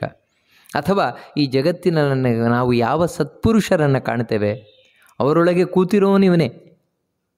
ಸತ್ಸು, ಯಾರು ಸತ್ಪುರುಷರಿದ್ದಾರೆ ಅಲ್ಲಿ ತತಃ, ಅಲ್ಲಿ ಯಾವತ್ತೂ ಇರ್ತಾನೆ ದೇವರು. ಅದಕ್ಕೆ ಅವರು ಒಳ್ಳೆಯವರು ಯಾಕಾಗಿರ್ತಾರೆ ಅಂದರೆ ಅವರೊಳಗೆ ಬಹಳ ಒಳ್ಳೆಯವನಾದ ದೇವರು ಕೂತಿರುವುದರಿಂದಾಗಿ. ನಂತರ ಜೀವನಃ, ಮುಂದಿನದ್ದು ನಮಸ್ಕಾರ ಮಾಡಬೇಕಾದ್ರೆ ಜೀವನಾಯ ನಮಃ ಅಂತ ನಮಸ್ಕಾರ ಮಾಡಬೇಕಾದದ್ದು. ಸ್ಪಷ್ಟವೇ, ತನು ನಿನ್ನದು ಜೀವನ ನಿನ್ನದು ಅಂತ ಹೇಳಿದಾಗೆ ಈ ಬದುಕೇ ಭಗವಂತ ನೀಡಿದ್ದು. ಅದರಿಂದಾಗಿ ಈ ಬದುಕೇ ಭಗವಂತ. ಯಾಕಂದರೆ ಭಗವಂತ ಇಲ್ಲ ಅಂತ ಹೇಳಿದರೆ ಈ ಬದುಕೇ ಇಲ್ಲ, ಜೀವನವೇ ಇಲ್ಲ, ಒಂದು ಕ್ಷಣದ ಉಸಿರಾಟವೂ ಇಲ್ಲ. ಅದಕ್ಕಾಗಿ ಈ ಬದುಕಿನ ಬಗ್ಗೆ ನಾವು ಹೆಚ್ಚು ಹೇಳಬೇಕಾಗೇ ಇಲ್ಲ. ನಾನು ಇಷ್ಟು ದಿನ ಬದುಕಿದ್ದೇನೆ ಅಂತ ಹೇಳಿದ್ರೆ ಅದು ದೇವರಿಂದ. ಇಲ್ಲ ಅಂತ ಹೇಳಿದರೆ, ದೇವರು ಮನಸ್ಸು ಮಾಡಿದ ಅಂತ ಹೇಳಿದರೆ 100 ವರ್ಷ ಕಾಯಬೇಕಾಗಿಲ್ಲ. ಮತ್ತು ನಾಳೆ ಬೆಳಗ್ಗೆ ಆಗೋದ್ರೊಳಗೆ ಮುಗಿದು ಹೋಗ್ಬೋದು ನಮ್ಮ ಕಥೆ. ಯಾಕಂತ ಹೇಳಿದ್ರೆ ಈ ಬದುಕು, ಇದರ ಲಗಾಮು ಇರೋದು ದೇವರ ಕೈಯಲ್ಲಿ. ಅದಕ್ಕೆ ಅವನನ್ನೇ ಬದುಕು, ಜೀವನ ಅಂತ ಕರೆಯುವುದು. ದೇವರೇ ನೀನೇ ಜೀವನ, ಯಾಕಂದರೆ ನೀನಿಲ್ಲದ ಜೀವನವೇ ಇಲ್ಲ. ಯಾವ ರೀತಿ ಇವಾಗ ಶಾಲೆ ಒಬ್ಬರೇ ಅಧ್ಯಾಪಕರಿಂದ ನಡೀತಾ ಇದೆ ಅಂತ ಏನು ಹೇಳ್ತೇವೆ ಅಂದರೆ, ಅಯ್ಯೋ ಅವರೇ ಶಾಲೆ ಅಂತ ಹೇಳ್ತೇವೆ. ಯಾಕಂದರೆ ಅವರಿಲ್ವಾ ಶಾಲೆಯೇ ಇಲ್ಲ. ಹಾಗೆ ದೇವರಿಲ್ವಾ ನಮ್ಮ ಬದುಕೇ ಇಲ್ಲ. ಅದಕ್ಕೆ ಅವನೇ ಜೀವನ, ಭಗವಂತ. ನಂತರ ಪರ್ಯವಸ್ಥಿತ ಅಂತ ಮುಂದಿನದ್ದು ನಮಸ್ಕಾರ ಮಾಡಬೇಕಾದ್ರೆ ಪರ್ಯವಸ್ಥಿತಾಯ ನಮಃ ಅಂತ ನಮಸ್ಕಾರ ಮಾಡಬೇಕಾದದ್ದು. ಪರ್ಯವಸ್ಥಿತ ಅಂದರೆ ಸುತ್ತ ಇರುವವನು ಅಂತ. ದೇವರು ಸುತ್ತ ಇದ್ದನು. ನಾವೇನು ತಿಳ್ಕೊಂಡಿದ್ದೇವೆ ಅಂದರೆ, ದೇವರು ನನ್ನೊಳಗಿದ್ದಾನೆ, ದೇವರು ದೇವಸ್ಥಾನದಲ್ಲಿದ್ದಾನೆ. ಅಲ್ಲ, ವಿಷ್ಣು ಸಹಸ್ರನಾಮ ಹೇಳ್ತಾ ಇದೆ, ನಿನ್ನ ಎಡಕ್ಕೆ ಬಲಕ್ಕೆ ಹಿಂದಕ್ಕೆ ಮುಂದಕ್ಕೆ ಅಕ್ಕ ಪಕ್ಕ ಮೇಲೆ ಕೆಳಗೆ ಪ್ರತಿಯೊಂದು ಕಡೆಯೂ ದೇವರಿದ್ದಾನೆ. ಎಚ್ಚ ಕಿಂಚಿತ್ ಜಗತ್ಸರ್ವಂ ದೃಶ್ಯತೆ ಶ್ರೂಯತೆ ಪಿವ ಅಂತರ್ಬಹಿಶ್ಚ ತತ್ಸರ್ವಂ ವ್ಯಾಪ್ಯ ನಾರಾಯಣ ಸ್ಥಿತ ಅಂತ ಹೇಳಿದಾಗೆ ಏನೇನು ಕಾಣಿಸ್ತಾ ಇದೆ, ಎಲ್ಲೆಲ್ಲಿ ನಾವು ನೋಡ್ತೇವೆ ಎಲ್ಲ ಕಡೆಯೂ ದೇವರು ನಿಂತಿದ್ದಾನೆ. ಕಣ್ಣಿನ ಮೇಲೆ ಕಣ್ಣಿಟ್ಟು ನಮ್ಮನ್ನು ನೋಡ್ತಾ ಇದ್ದಾನೆ. ಇದು ನಮಗೆ ಅರ್ಥ ಆಗಬೇಕಷ್ಟೇ. ದೇವರೇನೂ ರಕ್ಷಣೆಗೆ ನಿಂತಿದ್ದಾನೆ, ಆದರೆ ದೇವರು ರಕ್ಷಣೆಗೆ ಸುತ್ತ 10 ದಿಕ್ಕಿನಲ್ಲೂ ನಿಂತು ನನ್ನನ್ನು ರಕ್ಷಣೆ ಮಾಡ್ತಾ ಇದ್ದಾನೆ ಎನ್ನುವ ಅರಿವು ನನಗಿಲ್ಲ ಅಂತ ಹೇಳಿದರೆ ಭಯ ತಪ್ಪುವುದಿಲ್ಲ. ಅದಕ್ಕಾಗಿಯೇ ದೇವರಿಗೆ ಪರ್ಯವಸ್ಥಿತ ಅಂತ ಹೇಳ್ತಾ ಇರೋದು. ಸುತ್ತ ಇದ್ದು ನನ್ನನ್ನು ರಕ್ಷಣೆ ಮಾಡ್ತಾ ಇದ್ದಾನೆ ಕೋಟೆಯಾಗಿಂದ. ಮುಂದಿನದ್ದು ಈ ವಿಷ್ಣು ಸಹಸ್ರನಾಮದ ಶ್ಲೋಕ. ಅನಂತರೂಪೋऽನಂತಶ್ರೀರ್ಜಿತಮನ್ಯುರ್ಭಯಾಪಹಃ ಚತುರಸ್ರೋ ಗಭೀರಾತ್ಮ ವಿದಿಶೋ ವ್ಯಾದಿಶೋ ದಿಶಃ. ಇದರಲ್ಲಿ ಮೊದಲ ಭಗವಂತನ ನಾಮ ಈ ಶ್ಲೋಕದಲ್ಲಿ ಅನಂತರೂಪ ಅಂತ. ನಮಸ್ಕಾರ ಮಾಡಬೇಕಾದ್ರೆ ಅನಂತರೂಪಾಯ ನಮಃ ಅಂತ ನಮಸ್ಕಾರ ಮಾಡಬೇಕಾದದ್ದು. ಅನಂತರೂಪ ಅಂತ ಹೇಳಿದರೆ ಆ ಶಬ್ದವೇ ಹೇಳುವಂತೆ ಲೆಕ್ಕ ಇಲ್ಲದಷ್ಟು ರೂಪವುಳ್ಳವನು ಅಂತ. ದೇವರದ್ದು ಎಷ್ಟು ರೂಪ? 1 ರೂಪವೋ, 2 ರೂಪವೋ, 10 ರೂಪವೋ, 100 ರೂಪವೋ, 1000 ರೂಪವೋ, ದಶಾವತಾರ, ಶತಾವತಾರ, ಸಹಸ್ರಾವತಾರ, ಇಲ್ಲ, ಲೆಕ್ಕ ಇಲ್ಲದಷ್ಟು ಅವತಾರಗಳಿದೆಯಂತೆ ದೇವರದ್ದು, ರೂಪಗಳಿದೆಯಂತೆ. ಯಾಕಂದರೆ ಒಂದು ಅಣು, ರೇಣು, ತೃಣ, ಕಾಷ್ಟ ಪ್ರತಿಯೊಂದರ ಒಳಗೂ ದೇವರು ಒಂದೊಂದು ರೂಪವನ್ನು ತೊಟ್ಟು ಕೂತಿದ್ದಾನೆ ಅಂತ ಹೇಳಿದರೆ ಎಷ್ಟು ರೂಪ, ಲೆಕ್ಕವೇ ಇಲ್ಲ. ಅಷ್ಟು ರೂಪದಿಂದ ಕೂಡಿದವನು. ಅದಕ್ಕೆ ಅನಂತ ರೂಪ ಅಂತ ದೇವರನ್ನು ಕರೀತಾರೆ. ಮುಂದಿನದ್ದು ಅನಂತಶ್ರೀಹಿ. ಇದಕ್ಕೆ ನಮಸ್ಕಾರ ಮಾಡಬೇಕಾದರೆ ಭಗವಂತನಿಗೆ ಅನಂತಶ್ರೀಯೇ ನಮಃ ಅಂತ ನಮಸ್ಕಾರವನ್ನು ಮಾಡಬೇಕಾದದ್ದು. ಅಂತ ಹೇಳಿದರೆ ಶ್ರೀ ಅಂತ ಹೇಳಿದರೆ ಕಾಂತಿ ಅಂತ ಒಂದರ್ಥದಲ್ಲಿ. ಆ ದೇವರ ಕಾಂತಿ, ದೇವರ ದೇಹದಿಂದ ಹೊರಹೊಮ್ಮುತ್ತಾ ಇರುವಂತಹ ಕಾಂತಿ ಏನಿದೆ ಅದಕ್ಕೆ ಎಣೆಯೇ ಇಲ್ಲ ಅಂತೇಳಿ, ಎಣೆಯಿಲ್ಲದ ಕಾಂತಿಯಿಂದ ಕೂಡಿದವನು ಭಗವಂತ. ಅದನ್ನು ಹೀಗೆ ಎಂದು ನಮಗೆ ಲೆಕ್ಕಾಚಾರ ಮಾಡಲಿಕ್ಕೆ ಬರೋಲ್ಲ, ಆ ರೀತಿ ಕಾಂತಿಯಿಂದ ಕೂಡಿದವನು ಭಗವಂತ ಅಂತೆ. ಅದಕ್ಕೆ ಅವನನ್ನು ಅನಂತಶ್ರೀ ಅಂತ ಕರೀತಾರೆ. ಅಥವಾ ಇನ್ನೊಂದು ರೀತಿಯಿಂದ ಹೇಳೋದಾದರೆ ಶ್ರೀ ಅಂತ ಹೇಳಿದರೆ ಲಕ್ಷ್ಮಿ ಅಂತ.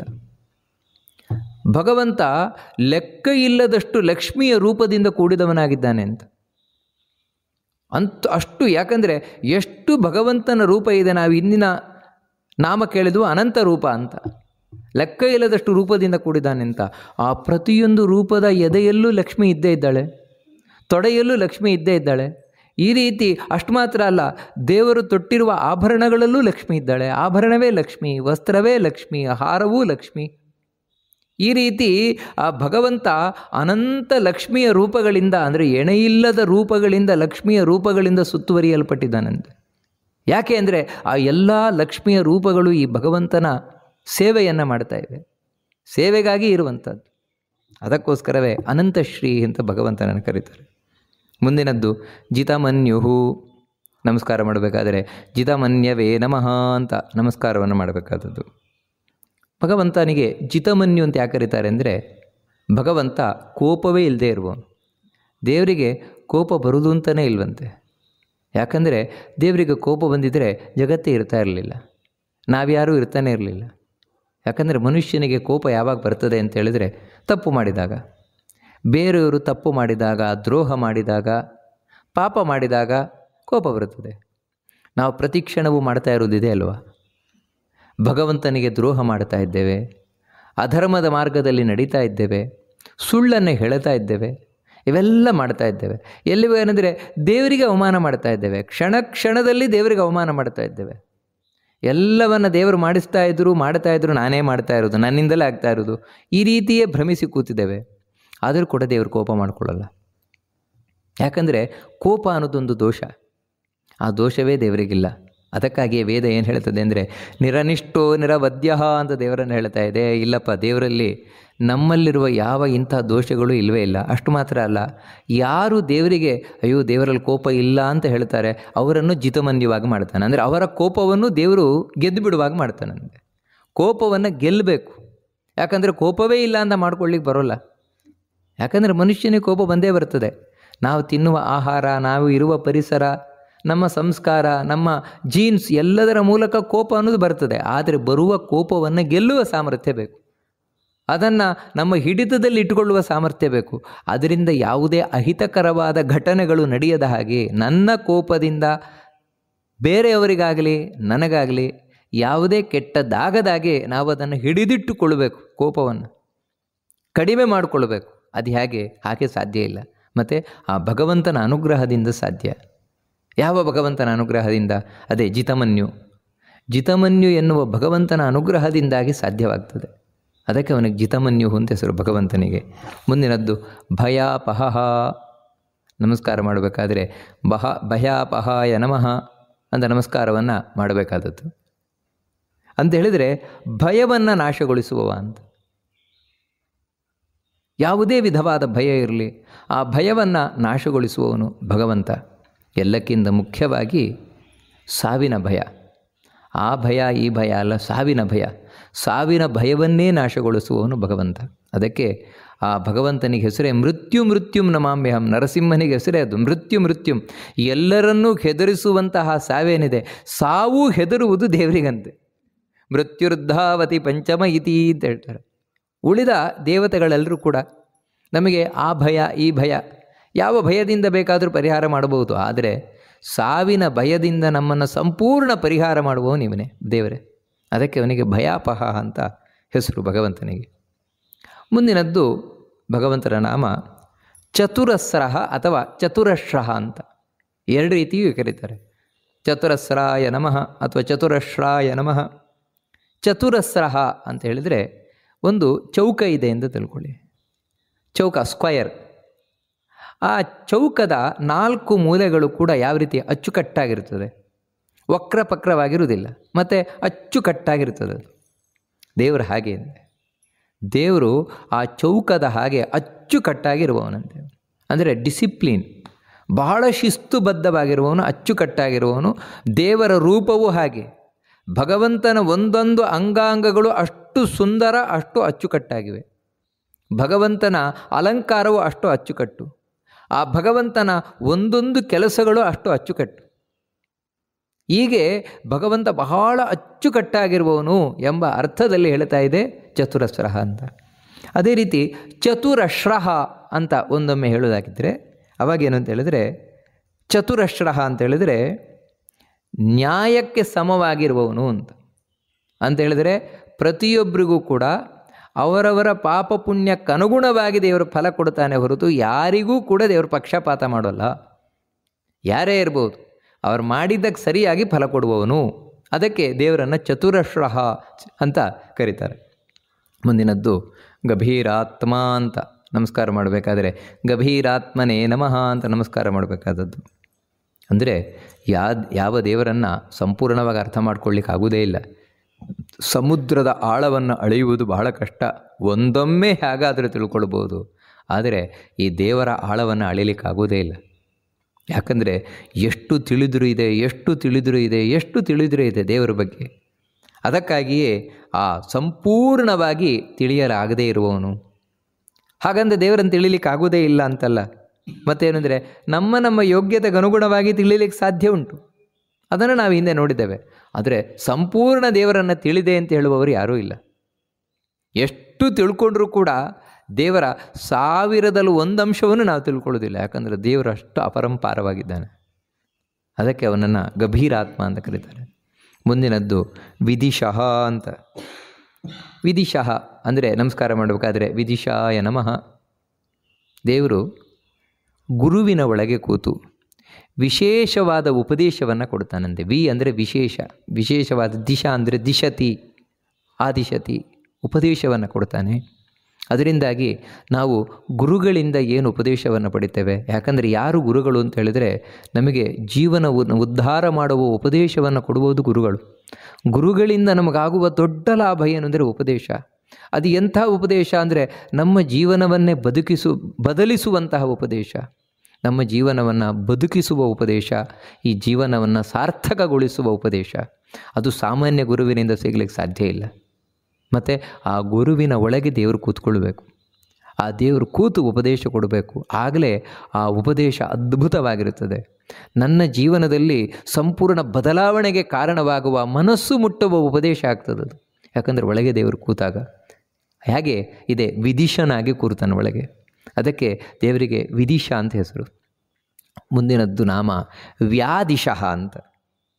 ನಮಸ್ಕಾರ ಮಾಡಬೇಕಾದ್ರೆ ವ್ಯಾದಿಶಾಯ ನಮಃ ಅಂತ ನಾವು ನಮಸ್ಕಾರ ಮಾಡಬೇಕಾದದ್ದು. ಇದೇನು ಅಂತ ಹೇಳಿದ್ರೆ ವ್ಯಾದಿಶಃ ಅಂದರೆ ಆದಿಶಃ, ವಿಶೇಷವಾಗಿ ಆದೇಶ ಮಾಡುವ. ಎಲ್ಲಿ ಅಂದರೆ ರಾಜಾದಿಗಳ ಒಳಗೆ ಕೂತು, ಗುರುವಿನ ಒಳಗೆ ಕೂತು ಉಪದೇಶ ಮಾಡಿದ, ರಾಜಾದಿಗಳ ಒಳಗೆ ಕೂತು ಆದೇಶ ಮಾಡಿದ.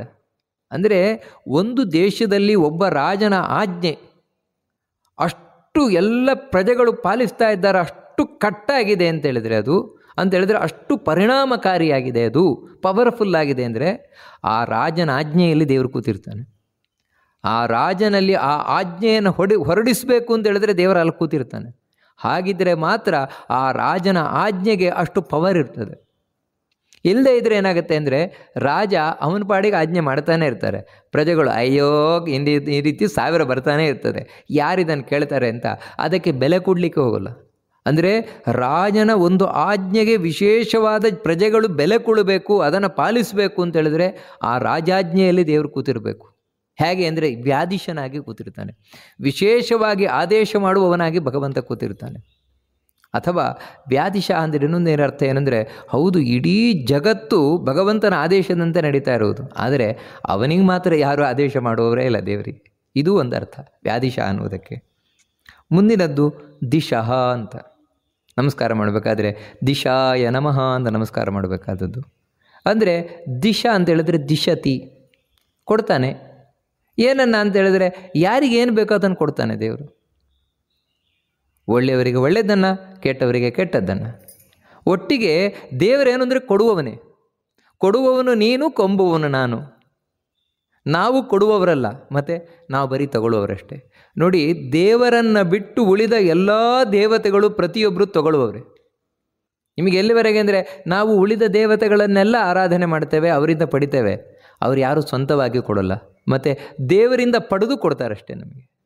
ಪ್ರತಿಯೊಬ್ಬರೂ ನಮಗೆ ಕೊಡುವುದು ದೇವರಿಂದ ಪಡೆದು.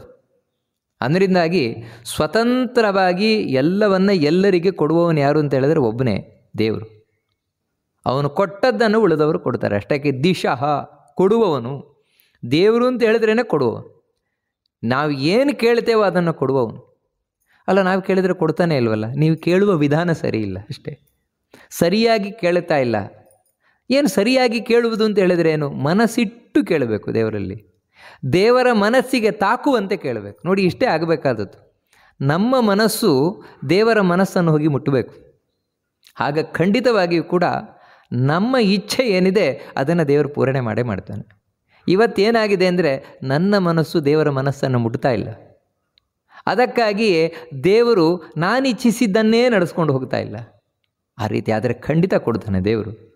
ಅದಕ್ಕೆ ಅವನನ್ನು ದಿಶಃ ಅಂತ ಕರೆಯುವಂಥದ್ದು.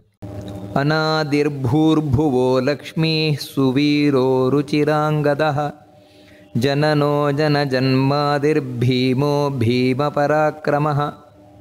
ಅದು ಈ ಸಲ ನಾವು ನೋಡ್ತಾ ಇರುವಂತಹ ಮೊದಲ ಶ್ಲೋಕ. ಇದರಲ್ಲಿ ಭಗವಂತನ ನಾಮ ಅನಾದಿ ಅನ್ನುವಂಥದ್ದು. ಅನಾದಯೇ ನಮಃ ನಾವು ನಮಸ್ಕಾರ ಮಾಡಬೇಕಾದ್ರೆ ಹೇಳುವಂಥದ್ದು.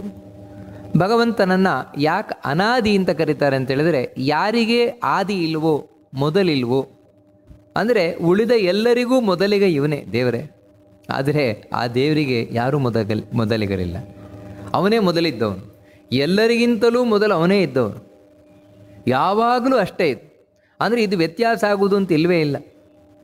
ದೇವರಿಗಿಂತ ಮೊದಲು ಯಾರಿದ್ದರೆ ಅಂದರೆ ಇಷ್ಟೇ, ದೇವರಿಗೊಬ್ಬ ಅಪ್ಪ ಇದ್ದರೆ, ದೇವರಿಗೊಬ್ಬ ಅಪ್ಪ ಇದ್ದರೆ ಇವನು ದೇವರಾಗೋಲ್ಲ, ಮತ್ತು ಅವನು ದೇವರಾಗ್ತಾನೆ. ಯಾರ ಅಪ್ಪ ಇದ್ದಾನೋ ಅವನು ದೇವರಾಗ್ತಾನೆ, ಅದಕ್ಕೆ ಸಾಧ್ಯವೇ ಇಲ್ಲ. ಈ ದೇವರಿಗೆ ಆದಿ ಮೊದಲು ಒಬ್ಬರು ಇಲ್ಲವೇ ಇಲ್ಲ. ಅದಕ್ಕಾಗಿ ಇವನನ್ನು ಅನಾದಿ ಅಂತ ಕರೀತಾರೆ ಭಗವಂತನನ್ನು. ನಂತರ ಎರಡನೆಯ ನಾಮ ಭೂರ್ಭುವೋ ಲಕ್ಷ್ಮೀ ಅಂತ. ನಮಸ್ಕಾರ ಮಾಡಬೇಕಾದ್ರೆ ಭೂರ್ಭುವೋ ಲಕ್ಷ್ಮೀ ನಮಃ ನಮಸ್ಕಾರವನ್ನು ಮಾಡಬೇಕಾದದ್ದು. ಏನಿದು ಭೂರ್ಭುವ ಅಂದರೆ ನೋಡಿ, ಇಲ್ಲಿ ಮಹಾಪ್ರಾಣ ಇದೆ, ಅದನ್ನು ಒತ್ತು ಕೊಟ್ಟು ಹೇಳಬೇಕು. ಭೂರ್ಭುವ ಆ ರೀತಿ. ಭೂರ್ಭುವ ಅಷ್ಟೇ ಅಲ್ಲ, ಭೂಹು ಅಂತ ಹೇಳಿದರೆ ಈ ಭೂಮಿ, ಭುವಃ ಅಂತ ಹೇಳಿದರೆ ಮೇಲಿನ ಲೋಕಗಳು. ಈ ಲೋಕ, ಮೇಲಿನ ಲೋಕ, ಎಲ್ಲ ಲೋಕಗಳಲ್ಲಿಯೂ ಕೂಡ ಏನೊಂದು ಸಂಪತ್ತಿದೆ. ಆ ಎಲ್ಲ ಸಂಪತ್ತುಗಳಿಗೂ ಕಾರಣನಾಗಿರುವವನೇ ಲಕ್ಷ್ಮೀ. ಲಕ್ಷ್ಮೀ ಅಂದರೆ ಸಂಪತ್ತು. ಎಲ್ಲ ಸಂಪತ್ತುಗಳಿಗೂ ಕಾರಣನಾಗಿರುವವನು ಭಗವಂತನೇ, ಈ ನಾರಾಯಣನೇ. ಅಂದರೆ ಇವನ ಇಚ್ಛೆಯಂತೆ ಇಲ್ಲಿ ಸಂಪತ್ತಿರುವಂಥದ್ದು. ಈ ಭೂಮಿಯಲ್ಲಿ ಸಂಪತ್ತಿದೆ. ಅಂದರೆ ಸಂಪತ್ತು ಅಂದರೆ ಅನೇಕ ವಿಧವಾದ ಸಂಪತ್ತು. ಸಸ್ಯ ಸಂಪತ್ತನ್ನು ತಗೊಳ್ಳಿ, ಖನಿಜ ಸಂಪತ್ತನ್ನು ತಗೊಳ್ಳಿ, ಅಥವಾ ಈ ಜಲ ಸಂಪತ್ತನ್ನು ತಗೊಳ್ಳಿ. ಯಾವುದೇ ಒಂದು ಸಂಪತ್ತು ಅಂದರೆ ಹೇರಳವಾಗಿ ಇರುವಿಕೆ. ಸಂಪತ್ತು ಅಂತ ಹೇಳಿದರೆ ಯಾವುದು ಹೇರಳವಾಗಿ ಬೇಕಾದಷ್ಟಿದೆಯೋ, ಮತ್ತು ಯಾವುದು ಒಳ್ಳೆ ರೀತಿಯಿಂದಿದೆಯೋ, ಬೆಸ್ಟ್ ಕ್ವಾಲಿಟಿ, ಅದೇ ನಾವು ಸಂಪತ್ತು ಅಂತ ಕರೆಯುವಂಥದ್ದು. ಅದೆಲ್ಲ ಇರುವಂಥದ್ದು ಭಗವಂತನ ಅನುಗ್ರಹದಿಂದ. ಯಾಕೆಂದರೆ ದೇವರು ಮನಸ್ಸು ಮಾಡಿದ ಬೇಡ ಅಂತೇಳಿದರೆ ಆವಾಗ ಹೇರಳವಾಗಿರುವ ಸಂಪತ್ತುಗಳೆಲ್ಲವೂ ನಾಶ ಆಗಿ ಇಲ್ಲವೇ ಇಲ್ಲ ಅಂತ ಆಗೋಗುತ್ತೆ. ಯಾವ ರೀತಿ ಹಿಂದೆ ಇದೇ ದೇಶದಲ್ಲಿ ನಮ್ಮ ಭೂಮಿಯಲ್ಲಿ ಬೇಕಾದಷ್ಟು ಬಂಗಾರ ಇತ್ತು. ಎಲ್ಲಿವರೆಗೆ ಅಂದರೆ ಮನುಷ್ಯರಲ್ಲ, ಪ್ರಾಣಿಗಳಿಗೆ ಸಮೇತ ಬಂಗಾರ ಹಾಕ್ತಾಯಿದ್ರು. ಬಂಗಾರದ ಆಭರಣಗಳನ್ನು ಪ್ರಾಣಿಗಳಿಗೆ, ವಾಹನಗಳಿಗೆ ತೊಡಿಸ್ತಾ ಇದ್ರು. ಅಷ್ಟು ಬಂಗಾರ ಇತ್ತು. ಅಂದರೆ ಅಷ್ಟು ಸಂಪತ್ತು, ಖನಿಜ ಸಂಪತ್ತು. ಆದರೆ ಇವತ್ತು ಮನುಷ್ಯ 1 ಗ್ರಾಮ್ ಬಂಗಾರ ಹಾಕಲಿಕ್ಕೆ ಹಿಂದೆ ಮುಂದೆ ನೋಡ್ತಾನೆ. ಅಂದರೆ ಅಷ್ಟು ಅದು ಕಡಿಮೆ ಆಗ್ತಾ ಇದೆ. ಯಾಕಂದರೆ ಇದು ಭಗವಂತನ ಇಚ್ಛೆ, ಬೇಡ, ಈ ಯುಗದಲ್ಲಿ ಬೇಡ. ನೋಡಿ, ಹೀಗೆ ಆ ಸಂಪತ್ತು ಇರುವುದು ಭಗವಂತನ ಅನುಗ್ರಹದಿಂದ. ಅದಕ್ಕೆ ಅವನನ್ನು ಭೂರ್ಭುವೋ ಲಕ್ಷ್ಮಿ ಅಂತ ಕರೀತಾರೆ ಭಗವಂತನನ್ನು. ಈ ಲೋಕದಲ್ಲಿ, ಮೇಲಿನ ಲೋಕಗಳಲ್ಲಿ, ಮೇಲಿನ ಲೋಕದಲ್ಲೂ ಅಷ್ಟೇ. ಇವಾಗ ಸ್ವರ್ಗಕ್ಕೆ ಹೋಗ್ತೇವೆ, ಸ್ವರ್ಗದಲ್ಲಿ ಏನು ಸಂಪತ್ತಿದೆ ಎಲ್ಲ ಸಂಪತ್ತು ಇವನ ಅನುಗ್ರಹದಿಂದಲೇ. ಯಾವ ದೇವರು ಇಲ್ಲಿ ಸಂಪತ್ತಿಟ್ಟಿದ್ದಾನೋ ಅವನೇ ಅಲ್ಲೂ ಸಂಪತ್ತಿಟ್ಟಿರುವುದು. ಅಲ್ಲಿನ ಮೇಲಿನ ಲೋಕಗಳು, ಸ್ವರ್ಲೋಕ, ಮಹರ್ಲೋಕ, ಜನಲೋಕ, ತಪೋಲೋಕ, ಸತ್ಯಲೋಕ, ಬ್ರಹ್ಮಲೋಕದವರೆಗೆ ಎಲ್ಲ ಲೋಕಗಳಲ್ಲೂ ಸಂಪತ್ತಿರುವುದು ಇವನಿಂದಾಗಿ ಅಂತ ತಿಳಿಸ್ಕೊಂಡು ಹೋಗ್ತಾರೆ. ನಂತರ ಸುವೀರಃ ಅಂತ ಮುಂದಿನದ್ದು. ನಮಸ್ಕಾರ ಮಾಡಬೇಕಾದ್ರೆ ಸುವೀರಾಯ ನಮಃ ಅಂತ ನಮಸ್ಕಾರ ಮಾಡಬೇಕಾದ್ರೆ ಯಾಕೆ ಭಗವಂತನಿಗೆ ಸುವೀರ ಅಂತ ಕರೀತಾರೆ ಅಂತ ಹೇಳಿದ್ರೆ, ಮೇಲು ನೋಟಕ್ಕೆ ಕಾಣುವುದೇನೆಂದರೆ ಬಹಳ ಒಳ್ಳೆಯ ವೀರ ದೇವರು ಅಂತ. ಇನ್ನೊಂದು ಒಳ್ಳೆಯ ಅರ್ಥ ಏನು ಅಂದರೆ ಸು ಅಂದರೆ ಸುಖವಾಗಿರುವವನ ದೇವರು ಅಂತ. ಯಾಕೆ ಸುಖವಾಗಿದ್ದಾನೆ ದೇವರು ಅಂದರೆ ವೀರನಾಗಿರುವುದರಿಂದಾಗಿ.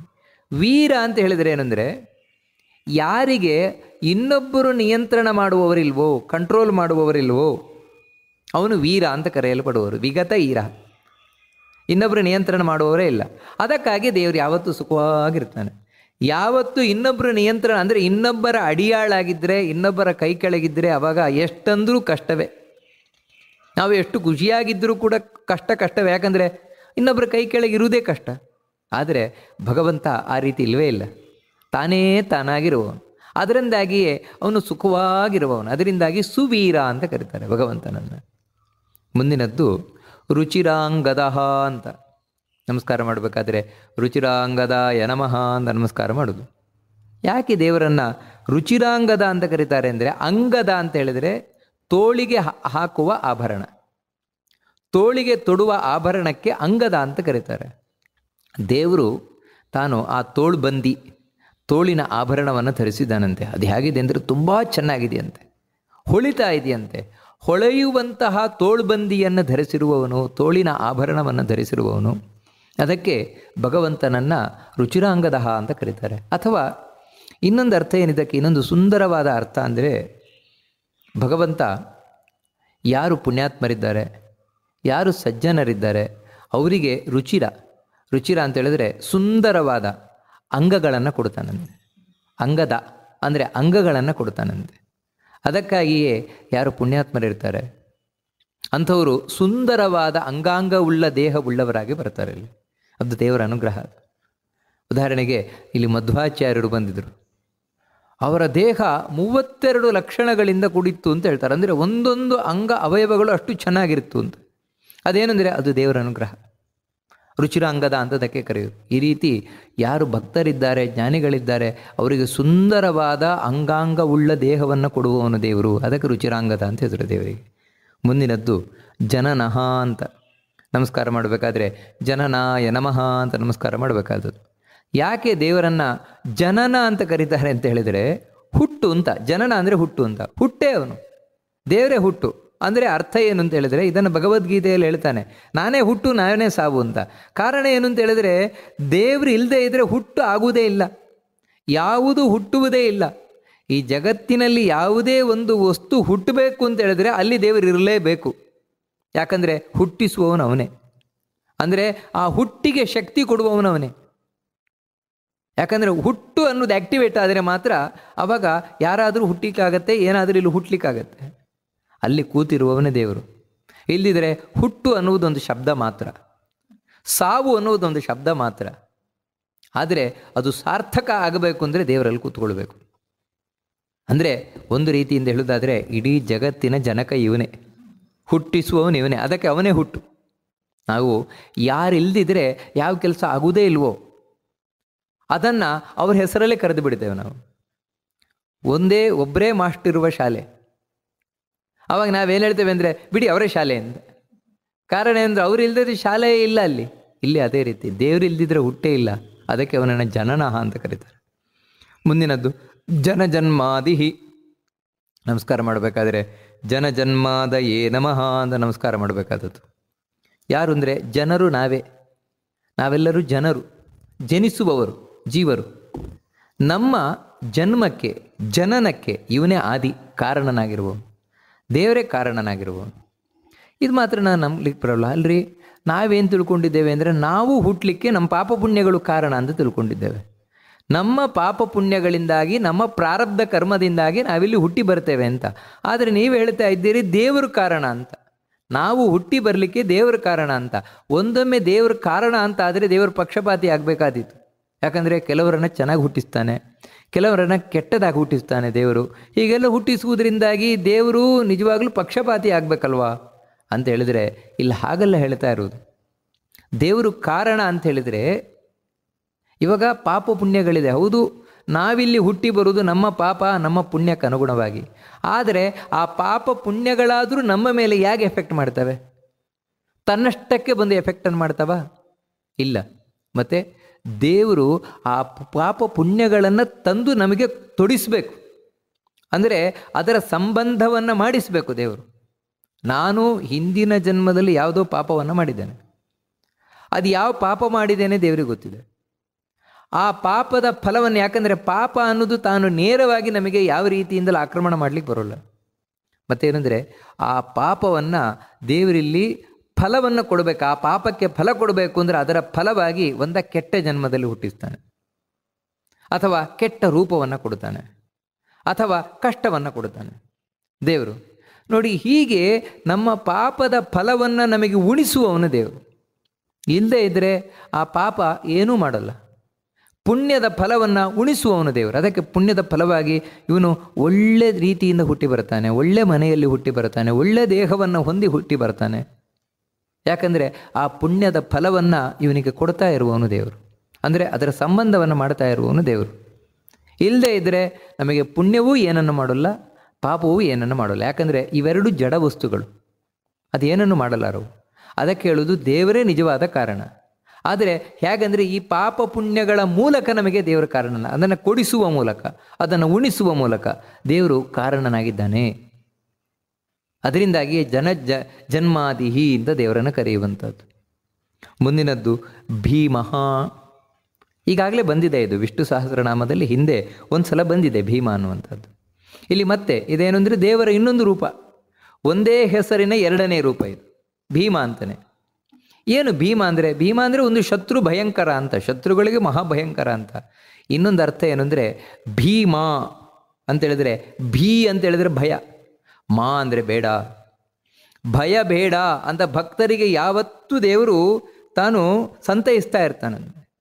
ತನ್ನ ಭಕ್ತರಿಗೆ ಭಯ ಬೇಡ, ಯಾವ ರೀತಿ ಪ್ರಹ್ಲಾದನ ಹಾಗೆ. ನೋಡಿ, ಪ್ರಹ್ಲಾದನನ್ನು ಯಾವ ರೀತಿಯಿಂದ ಹೆದರಿಸಬೇಕು ಅಂತ ಹಿರಣ್ಯಕಶಿಪು ಪ್ರಯತ್ನ ಪಟ್ಟರೂ ಕೂಡ ಪ್ರಹ್ಲಾದನನ್ನು ಹೆದರಿಸ್ಲಿಕ್ಕೆ ಸಾಧ್ಯವೇ ಆಗಲಿಲ್ಲ. ಯಾಕಂದರೆ ಭಗವಂತ ಭೀಮನಾಗಿ ಕೂತಿದ್ದ. ಇದೇ ಹೆದರಬೇಡ ನಾನಿದ್ದೇನೆ, ಹೆದರಬೇಡ ನಾನಿದ್ದೇನೆ ಅಂತ ಅವನನ್ನು ಯಾವತ್ತೂ ಸಂತೈಸ್ತಾ ಇದ್ದ. ಅದರಿಂದಾಗಿ ಆ ಭಗವಂತನಿಗೆ ಭೀಮ ಅಂತ ಕರೀತಾರೆ. ಮುಂದಿನದ್ದು ಭಗವಂತನ ನಾಮ. ಇಲ್ಲಿ ಭೀಮಾಯ ನಮಃ ನಮಸ್ಕಾರ ಮಾಡುವುದು. ಮುಂದಿನದ್ದು ಭೀಮ ಪರಾಕ್ರಮ. ನಮಸ್ಕಾರ ಮಾಡಬೇಕಾದ್ರೆ ಭೀಮ ಪರಾಕ್ರಮಾಯ ನಮಃ ಅಂತ ನಮಸ್ಕಾರ ಮಾಡಬೇಕಾದದ್ದು. ಏನಿದು ಭೀಮ ಪರಾಕ್ರಮ ಅಂತ ಹೇಳಿದ್ರೇನು? ಭೀಮನಂತೆ ಪರಾಕ್ರಮ ಅಂತನಾ ಅಂತ ಹೇಳಿದರೆ, ವಾಸ್ತವಿಕವಾಗಿ ದೇವರ ಪರಾಕ್ರಮದ ಮುಂದೆ ಭೀಮನದ್ದೇನಿಲ್ಲ. ಭೀಮಸೇನನದ್ದು ಕಡಿಮೆ, ಕೃಷ್ಣನ ಪರಾಕ್ರಮದ ಮುಂದೆ. ಅದಕ್ಕೆ ಇಲ್ಲಿ ಯಾವ ರೀತಿ ಅಂತ ಹೇಳಿದರೆ, ಭೀಮ ಅಂದರೆ ಭಯಂಕರ, ಬಹಳ ಭಯಂಕರನಾಗಿ ಪರ ಆಕ್ರಮ ಅಂದರೆ ಯಾರು ಪರರಿದ್ದಾರೆ ಅಂದರೆ ಶತ್ರುಗಳಿದ್ದಾರೆ, ಶತ್ರುಗಳನ್ನು ಆಕ್ರಮಣ ಮಾಡ್ತಾನೆ. ಅಂದರೆ ಭಗವಂತನ ಯುದ್ಧದ ಶೈಲಿ ಹಾಗೆ. ಇವಾಗ ದೈತ್ಯರನ್ನು ಕುರಿತು ದೇವರು ಯುದ್ಧ ಮಾಡಲಿಕ್ಕೆ ಹೊರಡ್ತಾನೆ. ಕೃಷ್ಣನಾಗಲಿ ರಾಮನಾಗಲಿ ತಾನು ಯುದ್ಧ ಮಾಡಲಿಕ್ಕೆ ಹೊರಡ್ತಾನೆ. ಹೇಗೆ ಅಂದರೆ ಯುದ್ಧ ಪ್ರಾರಂಭ ಆದಮೇಲೆ ಶತ್ರುಗಳಿಗೆ ಭಯ ಉಂಟಾಗುವುದಲ್ಲ. ಇವಾಗ ಕೃಷ್ಣನಾಗಲಿ ರಾಮನಾಗಲಿ ಯುದ್ಧ ಮಾಡಲಿಕ್ಕೆ ಶುರು ಮಾಡಿದ ಅಂದರೆ ಇವನ ಬಾಣದ ಪೆಟ್ಟು ತಿಂದು ಎದುರಿಸಲಿಕ್ಕಾಗದೆ ಮತ್ತೆ ಅವರು ಹೆದರ್ಕೊಂಡು ಓಡಿ ಹೋಗೋದಲ್ಲ, ಮತ್ತೆ ಭಯ ಶುರುವಾಗೋದಲ್ಲ. ಮತ್ತೇನೆಂದರೆ ಕೃಷ್ಣ ಬರ್ತಾ ಇದ್ದಾನೆ ಯುದ್ಧಕ್ಕೆ ಅಂತ ಕೇಳಿದ ಕೂಡಲೇ ಅವರಿಗೆ ನಡಗಲಿಕ್ಕೆ ಶುರು ಮಾಡ್ತಾರೆ. ಯಾಕಂದರೆ ಭಗವಂತ ಯುದ್ಧ ಪ್ರಾರಂಭ ಮಾಡುವುದೇ ಶಂಖದ ಧ್ವನಿಯೊಂದಿಗೆ. ಪಾಂಚಜನ್ಯವನ್ನು ಊದುವ ಮೂಲಕ ಆ ಪಾಂಚಜನ್ಯದ ಧ್ವನಿ ಕೇಳಿದ್ರೇ ಶತ್ರುಗಳು ಗಡಗಡಗಡ ನಡುಗುತ್ತಾರಂತೆ. ಆಮೇಲೆ ಚಕ್ರವನ್ನು ಪ್ರಯೋಗ ಮಾಡುವುದು. ಹೀಗೆ ರಾಮಚಂದ್ರನು ಅಷ್ಟೇ, ಮೊದಲು ಬಾಣವನ್ನು ಹೂಡಿ ಬಿಡುವವನಲ್ಲ, ಮತ್ತೆ ಮೊದಲು ಬಿಲ್ಲಿನಿಂದ ಒಮ್ಮೆ ಠೇಂಕಾರವನ್ನು ಮಾಡ್ತಾನಷ್ಟೆ. ಆ ಬಿಲ್ಲಿನ ಹಗ್ಗವನ್ನು ತಾನು ಎಳೆದು ಬಿಟ್ಟಾಗ ಉಂಟಾಗುವ ಧ್ವನಿಗೆ ಶತ್ರುಗಳು ನಡುಗಿ ಹೋಗ್ತಾ ಇದ್ದಾರೆ. ಹೀಗೆ ಭಯಂಕರನಾಗಿಯೇ ಶತ್ರುಗಳನ್ನು ಆಕ್ರಮಣವನ್ನು ಮಾಡುವವನು ದೇವರು. ಯಾರನ್ನ? ದುಷ್ಟರನ್ನು. ಅದಕ್ಕೆ ಭೀಮ ಪರಾಕ್ರಮ ಅಂತ ದೇವರನ್ನು ಕರೆಯುವಂಥದ್ದು. ಮುಂದಿನದ್ದು ಆಧಾರ ನಿಲಯೋ ಧಾತ ಪುಷ್ಪಹಾಸ ಪ್ರಜಾಗರ ಊರ್ಧ್ವಗಸ್ತತ್ಪಥಾಚಾರ ಪ್ರಾಣದ ಪ್ರಣವ ಪಣಃ. ಇಲ್ಲಿ ಕೆಲವೊಂದು ಮಹಾಪ್ರಾಣ, ದೀರ್ಘ ಮುಂತಾದವುಗಳೆಲ್ಲ ಇದೆ. ಅದನ್ನು ಗಮನಿಸಿ ಹೇಳಬೇಕಾದದ್ದು. ನೋಡಿ, ಆಧಾರ ಧಾ ಮಹಾಪ್ರಾಣ, ಆಧಾರ ನಿಲಯೋ ಅಲ್ಲಿ ದೀರ್ಘ ಇದೆ. ಆಧಾರ ನಿಲಯೋ ಧಾತ, ನೋಡಿ ಅಲ್ಲಿ ಧಾ ಅನ್ನುವುದು ಮಹಾಪ್ರಾಣ, ತಾ ಅನ್ನುವುದು ದೀರ್ಘ. ಧಾತ ಪುಷ್ಪಹಾಸ ಸ ಅಲ್ಲಿ ವಿಸರ್ಗ ಇದೆ. ಪ್ರಜಾಗರ ಅದೇ ರೀತಿ ಊರ್ಧ್ವಗ ಧ್ವಾ ಮಹಾಪ್ರಾಣ. ಮತ್ತೆ ಸತ್ಪಥಾಚಾರ ಪಥ ಥ ಅನ್ನೋದು ಮಹಾಪ್ರಾಣ. ಪ್ರಾಣದ ಪ್ರಣವ ಪಣಃ. ನೋಡಿ, ಹೀಗೆ ಅಲ್ಪಪ್ರಾಣ, ಮಹಾಪ್ರಾಣ, ದೀರ್ಘ, ಹ್ರಸ್ವ ಇವುಗಳನ್ನೆಲ್ಲ ಸರಿ ಗಮನದಲ್ಲಿಟ್ಟುಕೊಂಡು ನಾವು ಉಚ್ಚಾರಣೆಯನ್ನು ಮಾಡಬೇಕಾದದ್ದು. ಈ ಶ್ಲೋಕದಲ್ಲಿ ಹೇಳ್ತಾ ಇರುವ ಮೊದಲ ಭಗವಂತನ ನಾಮ ಯಾವುದು ಅಂತ ಹೇಳಿದ್ರೆ ಆಧಾರ ನಿಲಯ ಅಂತ. ನಮಸ್ಕಾರ ಮಾಡಬೇಕಾದ್ರೆ ಆಧಾರ ನಿಲಯ ನಮಃ ಅಂತ ನಮಸ್ಕಾರ ಮಾಡಬೇಕಾದದ್ದು. ಆಧಾರ ಅಂದರೆ ಆಶ್ರಯ, ಶೆಲ್ಟರ್. ನಮಗೆ ಇಲ್ಲಿ ಅನೇಕ ದೇವತೆಗಳು ಸಹಾಯ ಮಾಡ್ತಾ ಇದ್ದಾರೆ, ಉಪಕಾರ ಮಾಡ್ತಾ ಇದ್ದಾರೆ. ಯಾಕಂದರೆ ನಾವಿಲ್ಲಿ ಒಂದೊಂದು ದಿನ ಬದುಕ್ತಾ ಇದ್ದೇವೆ ಅಂತ ಹೇಳಿದರೆ ಹೇಗೋ ಬದುಕ್ತಾ ಇದ್ದೇವೆ ಅಂತ ನಾವು ತಿಳ್ಕೊಂಡಿದ್ದೇವೆ, ತುಂಬ ತಪ್ಪು. ಮತ್ತು ನಮಗೆ ಎಲ್ಲ ದೇವತೆಗಳು ಅನುಗ್ರಹವನ್ನು ಮಾಡ್ತಾ ಇರುವುದರಿಂದಾಗಿ, ಸಹಕಾರ ಕೊಡ್ತಾ ಇರುವುದರಿಂದಾಗಿ ನಾನು ಬದುಕ್ತಾ ಇದ್ದೇನೆ. ಇಲ್ಲದಿದ್ದರೆ ಇನ್ನೇನು ಬೇಡ.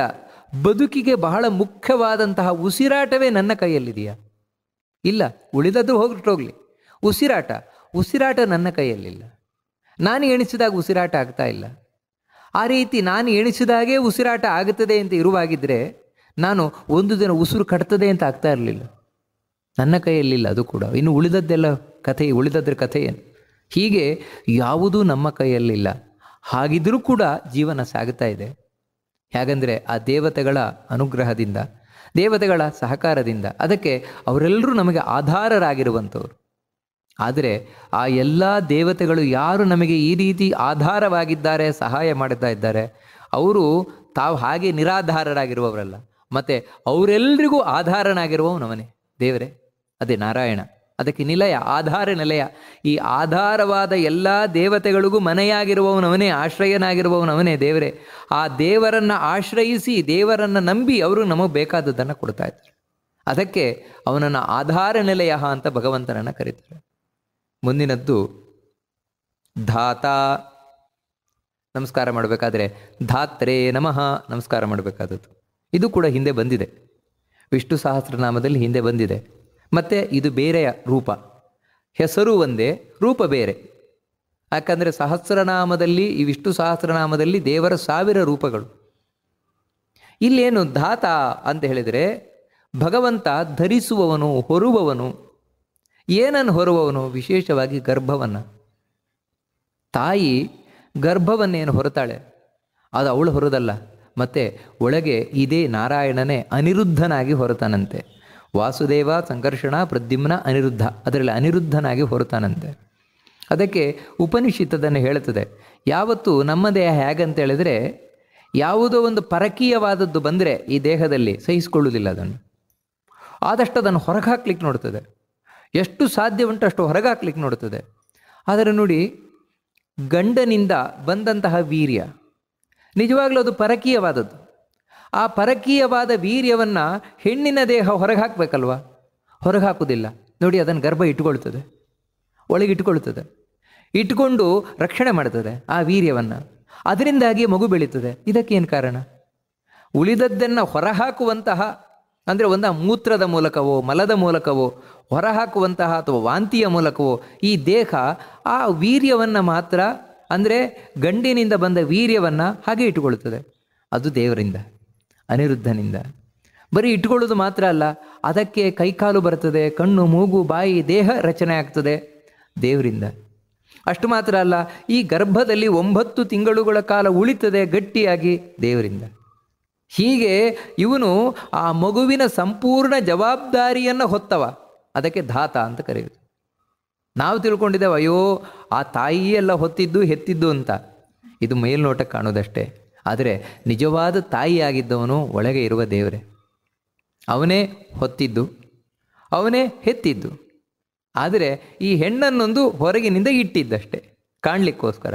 ಅದಕ್ಕೆ ಆ ದೇವರನ್ನು ಧಾತ ಅಂತ ಕರೀತಾರೆ. ಮುಂದಿನದ್ದು ಪುಷ್ಪಹಾಸಃ. ನಮಸ್ಕಾರ ಮಾಡಬೇಕಾದ್ರೆ ಪುಷ್ಪಹಾಸಾಯ ನಮಃ ಅಂತ ನಮಸ್ಕಾರ ಮಾಡಬೇಕು. ಇದೇನು ಅಂತ ಹೇಳಿದ್ರೆ ಆ ಭಗವಂತನ ನಗು ಅದು ಹೇಗಿದೆ ಅಂತ ಹೇಳಿದ್ರೆ ಹೂವು ಅರಳಿದಂತಿದೆಯಂತೆ. ಅರಳಿದ ಹೂವಿನಂತೆ ಭಗವಂತನ ನಗು ಅಂತೆ. ಅಂದರೆ ಅಷ್ಟು ಸುಂದರವಾದ ನಗು. ಯಾವ ರೀತಿ ಪುಷ್ಪ ಅರಳಿ ನಿಂತರೆ ಎಷ್ಟು ಸಂತೋಷ ಆಗತ್ತೆ ಆ ರೀತಿ. ಯಾಕಂದರೆ ಒಂದು ಮುಖ ಅರಳಿದೆ ಅಂತ ನಾವು ಹೇಳ್ತಾರೆ, ಓ ಅವ್ರ ಮುಖ ಭಾರಿ ಅರಳಿದೆ ಅಂತ. ಆ ಅರಳಿದೆ ಅಂತ ಗೊತ್ತಾಗೋದು ಎರಡರಿಂದ, ಒಂದು ಕಣ್ಣಿನಿಂದ, ಇನ್ನೊಂದು ಬಾಯಿಯಿಂದ. ಕೆಲವೊಮ್ಮೆ ಕಣ್ಣಿನಿಂದಲೂ ಗೊತ್ತಾಗದೇ ಇರ್ಬೋದು, ಬಾಯಿಯ ಅರಳುವಿಕೆಯಿಂದ ಗೊತ್ತಾಗೇ ಆಗುತ್ತೆ. ಆ ರೀತಿ ಭಗವಂತ ಆ ಭಕ್ತರನ್ನು ನೋಡ್ತಾ ಮುಗುಳು ನಗತಾ ಅರಳಿದ ಮುಖದಿಂದ ಹರಿಸ್ತಾನಂತೆ. ಅಂದರೆ ಭಗವಂತ ಮುಗುಳು ನಕ್ಕ ಅಂತ ಹೇಳಿದ್ರೆ ಸಾಕು, ಅವನ ಅನುಗ್ರಹ ಆಯಿತು ಅಂತಲೇ ಅರ್ಥ. ಇನ್ನು ಬಾಯಿ ಬಿಟ್ಟು ಅವನ ಅನುಗ್ರಹ ಮಾಡಬೇಕಾಗಿಲ್ಲ. ಅದಕ್ಕಾಗಿಯೇ ಪುಷ್ಪಹಾಸ ಅನ್ನೋದಕ್ಕೆ ಇನ್ನೂ ಒಂದು ಅರ್ಥ ಏನು ಅಂತ ಹೇಳಿದ್ರೆ, ತಾನು ಹೂವಿನಂತೆ ಅರಳಿದ ಹೂವಿನಂತೆ ಮುಗುಳು ನಗುತ್ತಾನೆ. ಅಷ್ಟು ಮಾತ್ರ ಅಲ್ಲ, ಭಕ್ತರನ್ನು ಹೂವು ಅರಳಿದಂತೆ ಮುಗುಳು ನಗೆ ಉಳ್ಳವರನ್ನಾಗಿ ಮಾಡ್ತಾನೆ. ಅಂದರೆ ಪುಷ್ಪದಂತೆ ಹಾಸವುಳ್ಳವರನ್ನಾಗಿ ಮಾಡ್ತಾನೆ, ಮುಗುಳು ನಗೆ ಉಳ್ಳವರನ್ನಾಗಿ ಮಾಡ್ತಾನೆ ತನ್ನ ಭಕ್ತರನ್ನು, ಸಜ್ಜನರನ್ನು. ಅದಕ್ಕಾಗಿ ಭಗವಂತನನ್ನು ಪುಷ್ಪಹಾಸಃ ಅಂತ ಕರೀತಾರೆ. ಮುಂದಿನದ್ದು ಪ್ರಜಾಗರಃ. ನಮಸ್ಕಾರ ಮಾಡಬೇಕಾದ್ರೆ ಪ್ರಜಾಗರಾಯ ನಮಃ ಅಂತ ನಮಸ್ಕಾರ ಮಾಡಬೇಕಾದದ್ದು. ಏನು ಪ್ರಜಾಗರ ಅಂತ ಹೇಳಿದ್ರೆ ಜಾಗರ ಗೊತ್ತಲ್ವ, ಎಚ್ಚರ. ಅಂದರೆ ತುಂಬ ಚೆನ್ನಾಗಿ ಎಚ್ಚರವಾಗಿರುವವನು ದೇವರು ಅಂತ ಹೇಳಿದರೆ, ಯಾರು ಮಲಗಿದ್ರೂ ಮಲಗದವನು, ಯಾವತ್ತಿಂದ ಯಾವತ್ತಿಗೂ ಮಲಗದವನು ದೇವರು. ಎಚ್ಚರವಾಗೇ ಇರುವವನು, ಎಚ್ಚರವಾಗೇ ಇರುವವನು, ಎಚ್ಚರವಾಗೇ ಇರು. ಎಲ್ಲಿವರೆಗೆ ಅಂದರೆ ನಾವು ಗಾಢದ ನಿದ್ರೆಯಲ್ಲಿದ್ದಾಗಲೂ ಕೂಡ ದೇವರು ಎಚ್ಚರವಾಗಿರ್ತಾನೆ. ಯಾಕೋಸ್ಕರ? ನನಗೆ ಗಾಢ ನಿದ್ರೆ ಕೊಡಲಿಕ್ಕೋಸ್ಕರ. ದೇವರು ಎಚ್ಚರವಾಗಿಲ್ಲದಿದ್ದರೆ ನನಗೆ ಗಾಢ ನಿದ್ರೆ ಕೊಡಲಿಕ್ಕಾಗೋಲ್ಲ. ಯಾಕೆ ಅಂತ ಹೇಳಿದ್ರೆ ಆ ಸಂದರ್ಭದಲ್ಲಿ ಈ ದೇಹದ ಕಾಂಟ್ಯಾಕ್ಟನ್ನು ತಪ್ಪಿಸಿ, ಅಂದರೆ ಈ ದೇಹದ ಸಂಪೂರ್ಣ ಸಂಬಂಧವನ್ನು ತಪ್ಪಿಸಿ ಒಳಗಿನಿಂದ ನಮಗೊಂದು ಖುಷಿ ಕೊಡ್ತಾ ಇರ್ತಾನೆ ದೇವರು. ಅದಕ್ಕಾಗಿಯೇ ಯಾವತ್ತೂ ಒಬ್ಬ ವ್ಯಕ್ತಿ ಮಲಗಿ ಎದ್ದ ಮೇಲೆ ಹೇಳೋದೇನು ಅಂದರೆ ರಾತ್ರಿ ಸುಖವಾಗಿ ನಿದ್ರೆ ಮಾಡಿದೆ ಅಂತ. ಆ ಸುಖವಾಗಿ ಅನ್ನೋದು ಎಲ್ಲಿ? ಯಾಕಂದರೆ ಸುಖ ಹೊರಗಿಂದ ವಸ್ತುಗಳು ಬೇಕಲ್ವ. ನಾವು ಏನು ತಿಳ್ಕೊಂಡಿರ್ತೇವೆ ಅಂತ ಹೇಳಿದ್ರೆ ನೋಡುವುದರಿಂದ ಖುಷಿ, ತಿನ್ನುವುದರಿಂದ, ಮುಟ್ಟುವುದರಿಂದ, ಮೂಸುವುದರಿಂದ ಖುಷಿ, ಸುಖ ಅಂತ ಹೇಳೋದು ಹಾಗೆ ಅಂತ. ಆದರೆ ರಾತ್ರಿ ಗಾಢ ನಿದ್ರೆ ಮಾಡಬೇಕಾದ್ರೆ ಏನಿದೆ ಸುಖ ಪಡಲಿಕ್ಕೆ? ತಿನ್ಲಿಕ್ಕೆ ಏನಾದರೂ ಇದೆಯಾ? ನೋಡ್ಲಿಕ್ಕೆ ಏನಾದರೂ ಇದೆಯಾ? ಮುಟ್ಲಿಕ್ಕೆ, ಮೂಸ್ಲಿಕ್ಕೆ ಏನೂ ಇಲ್ಲ. ಹಾಗಿದ್ರು ನಾವು ಹೇಳ್ತೇವಲ್ವ, ರಾತ್ರಿ ಖುಷಿಯಾಗಿ ಸುಖವಾಗಿ ಮಲಗಿದೆ ಅಂತ, ಒಳ್ಳೆ ನಿದ್ರೆ, ಚೆನ್ನಾಗಿ ನಿದ್ರೆ ಬಂತು. ಅಂದರೆ ಏನು? ಸುಖವಾಗಿ ನಿದ್ರೆ ಬಂತು. ಹೇಗೆ? ಏನೂ ಇಲ್ಲದೆ ಹೇಗ್ರಿ ಖುಷಿ ಬಂತು? ಹೇಗ್ರಿ ಸುಖ ಬಂತು? ಅದು ಒಳಗೆ ಕೂತ ದೇವರು ಕೊಟ್ಟದ್ದು. ಅದಕ್ಕೆ ನಮಗೆ ಆನಂದ ಕೊಡ್ಲಿಕ್ಕೋಸ್ಕರ ದೇವರಿಗೆ ಎಚ್ಚರವಾಗಿರ್ತಾನೆ ಯಾವತ್ತಿಂದ ಯಾವತ್ತಿಗೂ. ನಾವು ಮಲಗಿದ್ರೂ ದೇವರು ಮಲಗಲ್ಲ, ನಾವು ಎಚ್ಚರ ಗೇಡಿಗಳಾದರೂ ದೇವರು ಎಚ್ಚರ ಗೇಡಿ ಆಗೋಲ್ಲ. ಕಣ್ಣಿಂದ ಕಣ್ಣಿನ ಮೇಲೆ ಕಣ್ಣಿಟ್ಟು ನೋಡ್ತಾ ಇರ್ತಾನೆ ದೇವರು. ಅದಕ್ಕೆ ಅವನನ್ನು ಪ್ರಜಾಕರ ಅಂತ ಹೇಳೋದು ದೇವರನ್ನು. ಯಾವತ್ತೂ ಎಚ್ಚರದಿಂದಿರುವವನು. ಯಾರ ಬಗ್ಗೆ? ಎಲ್ಲ ಜೀವರ ಬಗ್ಗೆ. ಅದಕ್ಕೋಸ್ಕರ ಅಯ್ಯೋ ದೇವರಿಗೆ ನಮ್ಮ ಬಗ್ಗೆ ಕಾಳಜಿ ಇಲ್ಲಪ್ಪ, ದೇವರು ನಮ್ಮ ಬಗ್ಗೆ ಎಲ್ಲ ನೋಡ್ತಾನೆ, ನಮ್ಮನ್ನೆಲ್ಲಿ ನೋಡ್ತಾನೆ, ಈ ರೀತಿಯೆಲ್ಲ ನಾವು ತಿಳ್ಕೊಳ್ಬೋದು. ಆದರೆ ಖಂಡಿತ ಇಲ್ಲ, ದೇವರು ಯಾವತ್ತೂ ನೋಡ್ತಾನೇ ಇರ್ತಾನೆ ನಮ್ಮನ್ನು. ಪ್ರಜಾಗ್ರಹ.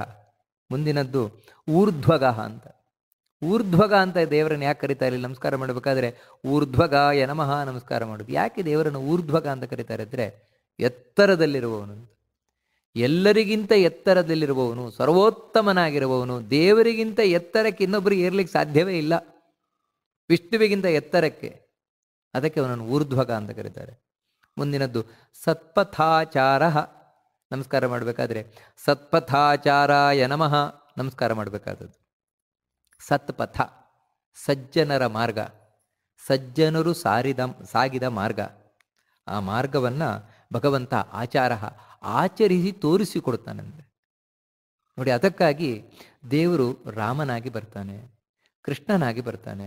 ಯಾಕೋಸ್ಕರ ಅಂದರೆ ಕೇವಲ ದೈತ್ಯರನ್ನು ಸಂಹಾರ ಮಾಡಲಿಕ್ಕಲ್ಲ, ರಾವಣನ ಕೊಲ್ಲಿಕ್ಕೆ ಕಂಸನನ್ನು ಕೊಲ್ಲಬೇಕು ಅಂತ ಹೇಳಿದ್ರೆ ದೇವರು ಇಲ್ಲಿ ಇಳಿದು ಬರಬೇಕಾಗಿಲ್ಲ. ವೈಕುಂಠದಲ್ಲಿ ಕೂತು ಇಚ್ಛೆ ಮಾಡಿದರೆ ಸಾಕು, ರಾವಣ ಸತ್ತೋಗ್ಲಿ, ಕಂಸ ಸತ್ತೋಗ್ಲಿ, ದುರ್ಯೋಧನಾದಿಗಳು ಸತ್ತೋಗ್ಲಿಂದ ಮುಂದಿನ ಕ್ಷಣದಲ್ಲೇ ಸತ್ತೋಗ್ತಾರೆ. ಆದರೆ ದೇವರು ಹಾಗೆ ಮಾಡೋಲ್ಲ, ಇಲ್ಲಿಗೆ ಇಳ್ಕೊಂಡು ಬರ್ತಾನೆ. 100 ವರ್ಷ ಇಲ್ಲಿ ಇರ್ತಾನೆ. ನೋಡಿ, ಕೃಷ್ಣನಾಗಿ ಬಂದು 100 ವರ್ಷ ಇದ್ದ ಇಲ್ಲಿ. ಯಾಕೋಸ್ಕರ ಅಂತ ಹೇಳಿದ್ರೆ ನಮಗೆ ತೋರಿಸಿಕೊಡ್ಲಿಕ್ಕೆ. ನೋಡಪ್ಪ, ಒಳ್ಳೆಯ ಮಾರ್ಗ ಈ ರೀತಿ ಇದೆ. ಯಾವುದು ಒಳ್ಳೆಯ ಮಾರ್ಗ? ಹಿಂದಿನಿಂದ ಬಂದ ಮಾರ್ಗ. ಏವಂ ಪರಂಪರಾ ಪ್ರಾಪ್ತಂ ಇಮಂ ರಾಜರ್ಷಿಯೋ ವಿದುಹು ಅಂತ ಭಗವದ್ಗೀತೆಯಲ್ಲಿ ಹೇಳಿದಾಗ, ನೋಡಪ್ಪ, ಇದು ಹಿಂದಿನಿಂದ ಸಜ್ಜನರು ಆಚರಿಸಿದ ಮಾರ್ಗ. ಅದನ್ನು ನಾನು ನಿನಗೆ ಹೇಳ್ತಾ ಇದ್ದೇನೆ. ಹೇಳುವುದು ಮಾತ್ರ ಅಲ್ಲ, ಆಚರಿಸಿ ತೋರಿಸ್ತಾ ಇದ್ದೇನೆ. ಹೀಗೆ ತಾನು ಆಚರಿಸಿ ತೋರಿಸುವವನಂದ ದೇವರು. ಅದಕ್ಕೆ ಸತ್ಪಥಾಚಾರ ಅಂತ. ಅಥವಾ ಯಾರು ಸಜ್ಜನರಿದ್ದಾರೆ, ಸಜ್ಜನರು ಹೋಗುವ ಮಾರ್ಗ ಏನಿದೆ, ಅವರು ಆಚರಿಸುವ ಆಚರಣೆ ಏನಿದೆ, ಅದು ಇವನ ಅನುಗ್ರಹದಿಂದಲೇ. ಅದಕ್ಕೆ ಇವನನ್ನು ಸತ್ಪಥಾಚಾರ ಅಂತ ಕರೀತಾರೆ. ಮುಂದಿನದ್ದು ಪ್ರಾಣದಹ. ನಮಸ್ಕಾರ ಮಾಡಬೇಕಾದ್ರೆ ಪ್ರಾಣದಾಯ ನಮಃ ನಮಸ್ಕಾರ ಮಾಡಬೇಕಾದದ್ದು. ಇದು ವಿಷ್ಣು ಸಹಸ್ರನಾಮದಲ್ಲಿ ಬರ್ತಾ ಇರುವಂತಹ 4ನೇ ಬಾರಿ ಬರ್ತಾ ಇರುವ ಶಬ್ದ ಇದು. ಪ್ರಾಣದಹ ಅನ್ನೋದು ಈಗಾಗಲೇ 3 ಬಾರಿ ಬಂದಿದೆ, ಇದು 4ನೇ ಬಾರಿ ಬರ್ತಾ ಇರುವುದು. ಅಂದರೆ ಒಂದೇ ಹೆಸರಿನ 4 ರೂಪಗಳು. ಇದು 4ನೆಯ ರೂಪ ವಿಷ್ಣು ಸಹಸ್ರನಾಮದಲ್ಲಿ. ಏನಿದು ಪ್ರಾಣದಹ ಅಂತ ಹೇಳಿದ್ರೆ ಏನು ಅಂದರೆ, ಭಗವಂತ ನಮಗೆ ಪ್ರಾಣ ಕೊಡ್ತಾ ಇದ್ದಾನೆ ಅಂತ. ಪ್ರಾಣ ಅಂತ ಹೇಳಿದರೆ ಒಂದು ಉಸಿರಾಟ, ಅದಕ್ಕೆ ಬೇಕಾದ ಶಕ್ತಿ ಅಂತ. ಅಷ್ಟು ಮಾತ್ರ ಅಲ್ಲ, ಇನ್ನೊಂದೇನೆಂದರೆ ಪ್ರಾಣ ಅಂದರೆ ಈ ಇಂದ್ರಿಯಗಳು, ಅದಕ್ಕೂ ಪ್ರಾಣ ಅಂತ ಕರೀತಾರೆ. ಎಲ್ಲ ಇಂದ್ರಿಯಗಳನ್ನು ಕೊಡ್ತಾ ಇರುವವನು. ಅಂದರೆ ಇವತ್ತು ನಮಗೆ ಕಣ್ಣು, ಕೈ, ಕಾಲು, ಮೂಗು, ಬಾಯಿ ಇವೆಲ್ಲ ಚೆನ್ನಾಗಿದೆ, ಗಟ್ಟಿಮುಟ್ಟಾಗಿದೆ, ಅದು ಅವನ ಅನುಗ್ರಹ. ಅದಕ್ಕೋಸ್ಕರ ಯಾವತ್ತು ಅಯ್ಯೋ ದೇವ್ರು ಏನ್ರಿ ನನಗೆ ಮಾಡಿದ್ದಾನೆ, ಏನು ಅನುಗ್ರಹ ಮಾಡಿದ್ದಾನೆ, ಈ ರೀತಿ ಹೇಳುವವನಿಗಿಂತ ಪಾಪಿ ಇನ್ನೊಬ್ಬ ಇಲ್ಲ ಜಗತ್ತಿನಲ್ಲಿ. ನಾವೇನು ತಿಳ್ಕೊಳ್ತೇವೆ ಅಂದರೆ, ನಾನೇನು ಪಾಪವೇ ಮಾಡಿಲ್ಲ, ನಾನು ಏನು ದೇವರಿಗೆ ಕೆಟ್ಟದ್ದು ಮಾಡಿದ್ದೇನೆ, ಇದಕ್ಕಿಂತ ದೊಡ್ಡದು ಇನ್ನೇನು ಬೇಕು ದೇವರಿಗೆ? ನಾವು ಕೆಟ್ಟದ್ದು ಮಾಡೋದು ಏನು ಮಾಡಿದ ದೇವ್ರು ನಮಗೆ? ನಾನು ದೇವರಿಗೆ ಅಷ್ಟು ಕೊಟ್ಟೆ, ದೇವರಿಗೆ ಇಷ್ಟು ಕೊಟ್ಟೆ, ನಾನು ದೇವರಿಗೆ ಹಾಗೆ ಮಾಡಿದೆ, ದೇವರಿಗೆ ಹೀಗೆ ಮಾಡಿದೆ, ಈ ರೀತಿ ಬೈತೇವೆ. ಆದರೆ ಈ ಕಣ್ಣು, ಕಾಲು, ಕೈ, ಮೂಗು, ಬಾಯಿ ಉಳ್ಳಂತಹ ಇಂತಹ ಸುಸಜ್ಜಿತವಾದ ದೇಹ ಕೊಟ್ಟವನು ಯಾರು? ದೇವರು ತಾನೆ. ಯಾಕಂತ ಹೇಳಿದ್ರೆ ಇದನ್ನು ಯಾರಾದರೂ ಡಾಕ್ಟ್ರು ಕೊಡ್ಲಿಕ್ಕೆ ಸಾಧ್ಯ ಇದೆಯಾ? ಇಂತಹ ಸುಸಜ್ಜಿತವಾದ ದೇಹವನ್ನು ಅಥವಾ ಯಾವುದಾದ್ರೂ ವಿಜ್ಞಾನ ಕೊಡ್ಲಿಕ್ಕೆ ಸಾಧ್ಯ ಇದೆಯಾ? ಬೇರೆ ಯಾರಾದರೂ ಕೊಡ್ಲಿಕ್ಕೆ ಸಾಧ್ಯ ಇದೆಯಾ? ಇಲ್ಲ. ದೇವರು ಕರುಣಿಸಿದರೆ ಮಾತ್ರ. ದೇವರಿಗೆ ಇಚ್ಛೆ ಪಟ್ಟ ಅಂದರೆ ಒಂದೇ ನಿಮಿಷಕ್ಕೆ ಕೈಕಾಲನ್ನು ತೆಗಿಬಹುದು. ಅದೇ ಪ್ಯಾರಲಿಸಿಸ್. ಪ್ಯಾರಲಿಸಿಸ್ ಬಂತು ಅಂದರೆ ಒಂದು ಕ್ಷಣ ಇವನ ಕೈಯಲ್ಲಿ ಬಲ ಇಲ್ಲ, ಕಾಲಲ್ಲಿ ಬಲ ಇಲ್ಲ, ಯಾವ ಅಂಗಾಂಗಗಳಲ್ಲೂ ಬಲ ಇಲ್ಲ ಅಂತ ಆಗ್ಬಿಡ್ಬೋದು. ಆವಾಗ ದೇವರ ಬಗ್ಗೆ ಸಿಟ್ಟು ಬರುತ್ತೆ. ಆದರೆ ಇದ್ದಾಗ ಯಾಕೆ ದೇವರ ಬಗ್ಗೆ ನಮಗೆ ನೆನಪಾಗೋಲ್ಲ? ನಮಗೆ ಎಲ್ಲ ಇಂದ್ರಿಯಗಳನ್ನು ಕೊಟ್ಟವನು ಅವನೇ. ಆ ನೆನಪು ಯಾವತ್ತೂ ಇರಬೇಕು. ಅದೇ ಪ್ರಾಣದಹ. ನನಗೆ ಎಲ್ಲವನ್ನ ಕೊಟ್ಟವನು ಅವನೇ. ದಾನ ಮಾಡಿದ್ದಾನೆ, ಎಲ್ಲವನ್ನ ದೇವರು ನಮಗೆ ಕೊಟ್ಟಿದ್ದಾನೆ. ಮುಂದಿನದ್ದು ಪ್ರಣವಃ. ನಮಸ್ಕಾರ ಮಾಡಬೇಕಾದ್ರೆ ಪ್ರಣವಾಯ ನಮಃ ಅಂತ ನಮಸ್ಕಾರ ಮಾಡಬೇಕಾದದ್ದು. ಇದು ಕೂಡ ವಿಷ್ಣು ಸಹಸ್ರನಾಮದಲ್ಲಿ 2ನೇ ಬಾರಿ ಬರ್ತಾ ಇರುವಂಥದ್ದು. ಒಂದು ನಾನು ನೋಡಿದ್ದೇವೆ, ಪ್ರಣವ ಅಂದರೆ ಓಂಕಾರ. ಆ ಓಂಕಾರದಿಂದ ಕರೆಯಲ್ಪಡುವವನು. ನೀವು ಓಂ ಅಂತ ಹೇಳಿದರೆ ಅದು ವಿಷ್ಣುವನ್ನೇ ಕರೆಯುವುದು, ಬೇರೆ ಯಾರನ್ನೂ ಅಲ್ಲ. ಇನ್ನೊಂದೇನಂತ ಹೇಳಿದ್ರೆ ಪ್ರಣವ ಅಂದರೆ ಅಂದರೆ ಚೆನ್ನಾಗಿ, ಚೆನ್ನಾಗಿ ನಮ ಅಂದರೆ ನಮಸ್ಕರಿಸ್ತಾರೆ. ಯಾರಿಗೆ ಎಲ್ಲ ದೇವತೆಗಳಿಂದ ಹಿಡಿದು ಪ್ರತಿಯೊಬ್ಬರು ಚೆನ್ನಾಗಿ ನಮಸ್ಕಾರ ಮಾಡ್ತಾರೋ, ಅಂದರೆ ಭಕ್ತಿ ಪೂರ್ವಕವಾಗಿ ನಮಸ್ಕಾರ ಮಾಡ್ತಾರೋ, ಪ್ರೀತಿಯಿಂದ ನಮಸ್ಕಾರ ಮಾಡ್ತಾರೋ, ಅವನೇ ಪ್ರಣವ. ಕಾರಣ ಏನು ಅಂತ ಹೇಳಿದ್ರೆ, ಅಂಥ ಸದ್ಗುಣ ಭರಿತನಾದವನು ದೇವರು. ಆ ದೇವರು ಎಷ್ಟು ಒಳ್ಳೆಯವನು ಅಂತ ತಿಳ್ಕೊಂಡಾಗ, ದೇವರಲ್ಲಿ ಸ್ವಲ್ಪವೂ ಕೆಟ್ಟ ಅಂಶ ಇಲ್ಲವೇ ಇಲ್ಲ ಅಂತ ತಿಳ್ಕೊಂಡಾಗ ಯಾರಿಗೆ ತಾನೇ ನಮಸ್ಕಾರ ಮಾಡದೇ ಇರಲಿಕ್ಕೆ ಇಷ್ಟ ಆಗುತ್ತೆ? ಮನಸ್ಸು ಬರುವುದಿಲ್ಲ ದೇವರಿಗೆ. ಅದರಿಂದಾಗಿ ಎಲ್ಲರೂ ಯಾರಿಗೆ ಚೆನ್ನಾಗಿ ನಮಸ್ಕಾರ ಮಾಡ್ತಾರೋ ಅವನೇ ಪ್ರಣವ. ನಂತರ ಪಣಃ, ಕಡೆಯದಾಗಿ ನಮಸ್ಕಾರ ಮಾಡಬೇಕಾದ್ರೆ ಪಣಾಯ ನಮಃ ಅಂತ. ಸಂಸ್ಕೃತದಲ್ಲಿ ಪಣ ಅಂತ ಹೇಳಿದರೆ ವ್ಯವಹಾರ. ಈ ಜಗತ್ತಿನಲ್ಲಿ ನಾವು ಏನು ವ್ಯವಹಾರಗಳನ್ನು ನೋಡ್ತಾ ಇದ್ದೇವೆ, ಎಲ್ಲ ವ್ಯವಹಾರಗಳು ಅವನಿಂದಲೇ ನಡೀತಾ ಇರೋದು, ದೇವರಿಂದಲೇ ನಡೀತಾ ಇರೋದು. ಬೇಕಿದ್ರೆ ವ್ಯವಹಾರ ಅಂದರೆ ನೀವು ಬಿಸ್ನೆಸ್ ಅಂತ ಇಟ್ಕೊಳ್ಳಿ, ಅದು ಅವನಿಂದಲೇ ನಡೀತಾ ಇರುವಂಥದ್ದು. ಅಥವಾ ನಾನು ಯಾರೊಟ್ಟಿಗೆ ಮಾತಾಡ್ತೇನಲ್ವಾ, ಮಾತುಕತೆ ನಡೆಸುವಂತಹದ್ದು, ಸಂಭಾಷಣೆ ಇವೆಲ್ಲ ನಡೆಸುವಂತಹದ್ದು ದೇವರಿಂದಲೇ. ದೇವರಿಂದಲೇ ಎಲ್ಲವೂ ನಡೀತೆ. ಯಾಕಂದರೆ ಪ್ರತಿಯೊಂದನ್ನು ಬೆಸೆಯುತ್ತಿರುವವನು ದೇವರು. ಅಷ್ಟು ಮಾತ್ರ ಅಲ್ಲ, ಇನ್ನೊಂದು ಅರ್ಥದಲ್ಲಿ ಹೇಳೋದಾದರೆ ಪಣ ಅಂತ ಹೇಳಿದರೆ ನಮ್ಮಲ್ಲಿ ಪಣ ಒಡ್ಡುವುದು ಅಂತ ಹೇಳ್ತಾರೆ. ಆ ಜೂಜಿನಲ್ಲಿ ಅಷ್ಟು ಪಣ ಇಟ್ಟರು, ಇಷ್ಟು ಪಣ ಇಟ್ಟರು ಅಂತ. ಅಂದರೆ ಪಣ ಅಂತ ಹೇಳಿದ್ರೆ ಆಣೆ, ಆಣೆ ಇಡುವುದು. ನಾನು ಅಷ್ಟು ಕೊಟ್ಟೆ ಕೊಡ್ತೇನೆ, ಇಷ್ಟು ಮಾಡೇ ಮಾಡ್ತೇನೆ ಅಂತ. ನಿಜವಾಗ್ಲೂ ಸಜ್ಜನರೇನಿದ್ದಾರೆ, ಸಜ್ಜನರು ಪಣ ತೊಡ್ತಾರಂತೆ. ಯಾರನ್ನ? ಇವನನ್ನು ನಂಬಿ, ಇವನನ್ನು ನಂಬಿಯೇ ಪಣ ತೊಡುವುದು. ಅದಕ್ಕೋಸ್ಕರ ಸಜ್ಜನರು ನಾನಿದನ್ನು ಮಾಡೇ ಮಾಡ್ತೇನೆ, ನಿನಗೆ ನಂಬಿಕೆ ಬರ್ತಾ ಇಲ್ವಾ? ನೋಡು ದೇವರಾಣೆ. ನೋಡಿ ಕಡೆಗೆ ಅವ್ರು ಹೇಳೋದು ದೇವರಾಣೆಗೂ ನಾನು ಮಾಡ್ತೇನೆ ಅಂತ ಹೇಳಿದ್ರೆ, ದೇವರ ಮೇಲೆ ಅಷ್ಟು ನಂಬಿಕೆಯಿಂದ, ನೋಡು ದೇವರನ್ನು ನಾನು ಎಷ್ಟು ನಂಬಿದ್ದೇನೋ ಆ ಸತ್ಯವನ್ನು ಇಟ್ಕೊಂಡು ಹೇಳ್ತಾ ಇದ್ದೇನೆ, ನಾನು ಇದನ್ನು ಮಾಡೇ ಮಾಡ್ತೇನೆ. ಅಂದರೆ ದೇವರಲ್ಲಿ ನಂಬಿಕೆ ಇಟ್ಟಾಗ ಮಾತ್ರ ದೇವರಾಣೆ ಅಂತ ಹೇಳುವುದು ಸತ್ಯವಾಗುತ್ತೆ. ದೇವರಲ್ಲಿ ನಂಬಿಕೆಯೇ ಇಲ್ಲದೆ ಇರುವವನಿಗೆ ದೇವರಾಣೆ ಅನ್ನುವುದು ಸುಳ್ಳೆ. ಆ ರೀತಿ ಸಜ್ಜನರು ಯಾರನ್ನು ನಂಬಿ ಎಲ್ಲವನ್ನ ಮಾಡ್ತಾರೋ ಅವನೇ ಪಣ ಅಂತ ಕರೆಯಲ್ಪಡುವ.